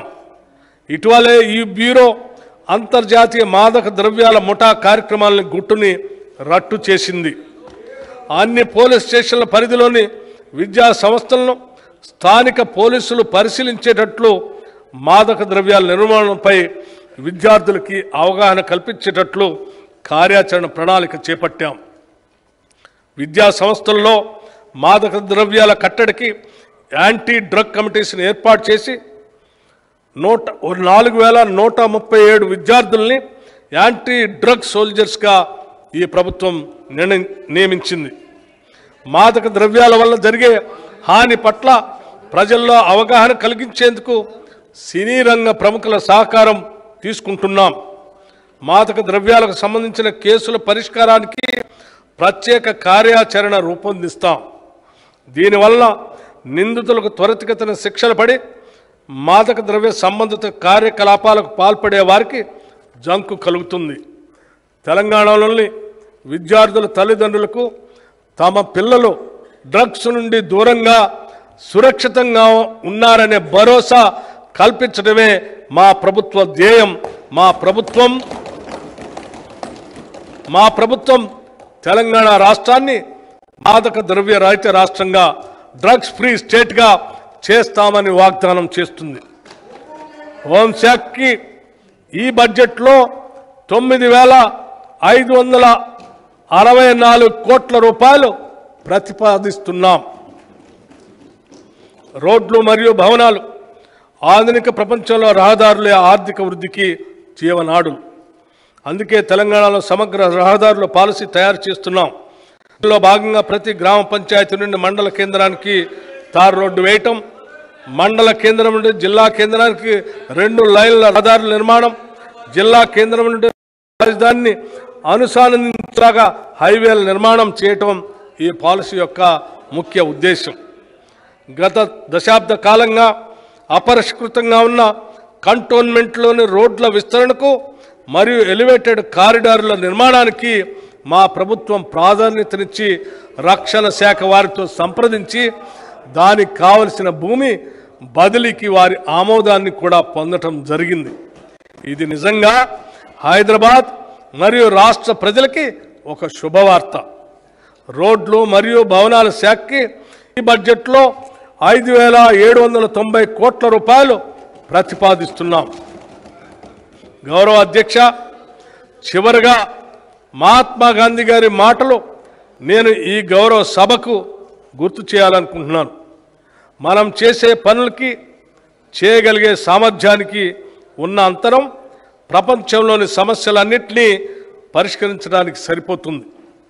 The difference between what we do and what we are capable of doing would solve most of the world's problems.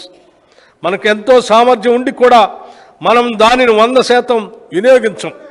ప్రజల కష్టాలను తీర్చాలనే మహోన్నత సంకల్పం ఉంటే మన శక్తిని పూర్తిగా ఉపయోగించడానికి అది ఉపకరిస్తుంది. ఈ స్ఫూర్తితోనే మా ప్రభుత్వం పనిచేస్తుంది. 2024-25 బడ్జెట్ అంచనాలకు సంబంధించి 2024-25 ఆర్థిక సంవత్సరానికి మొత్తం వ్యయం 2,91,159 కోట్ల రూపాయలు.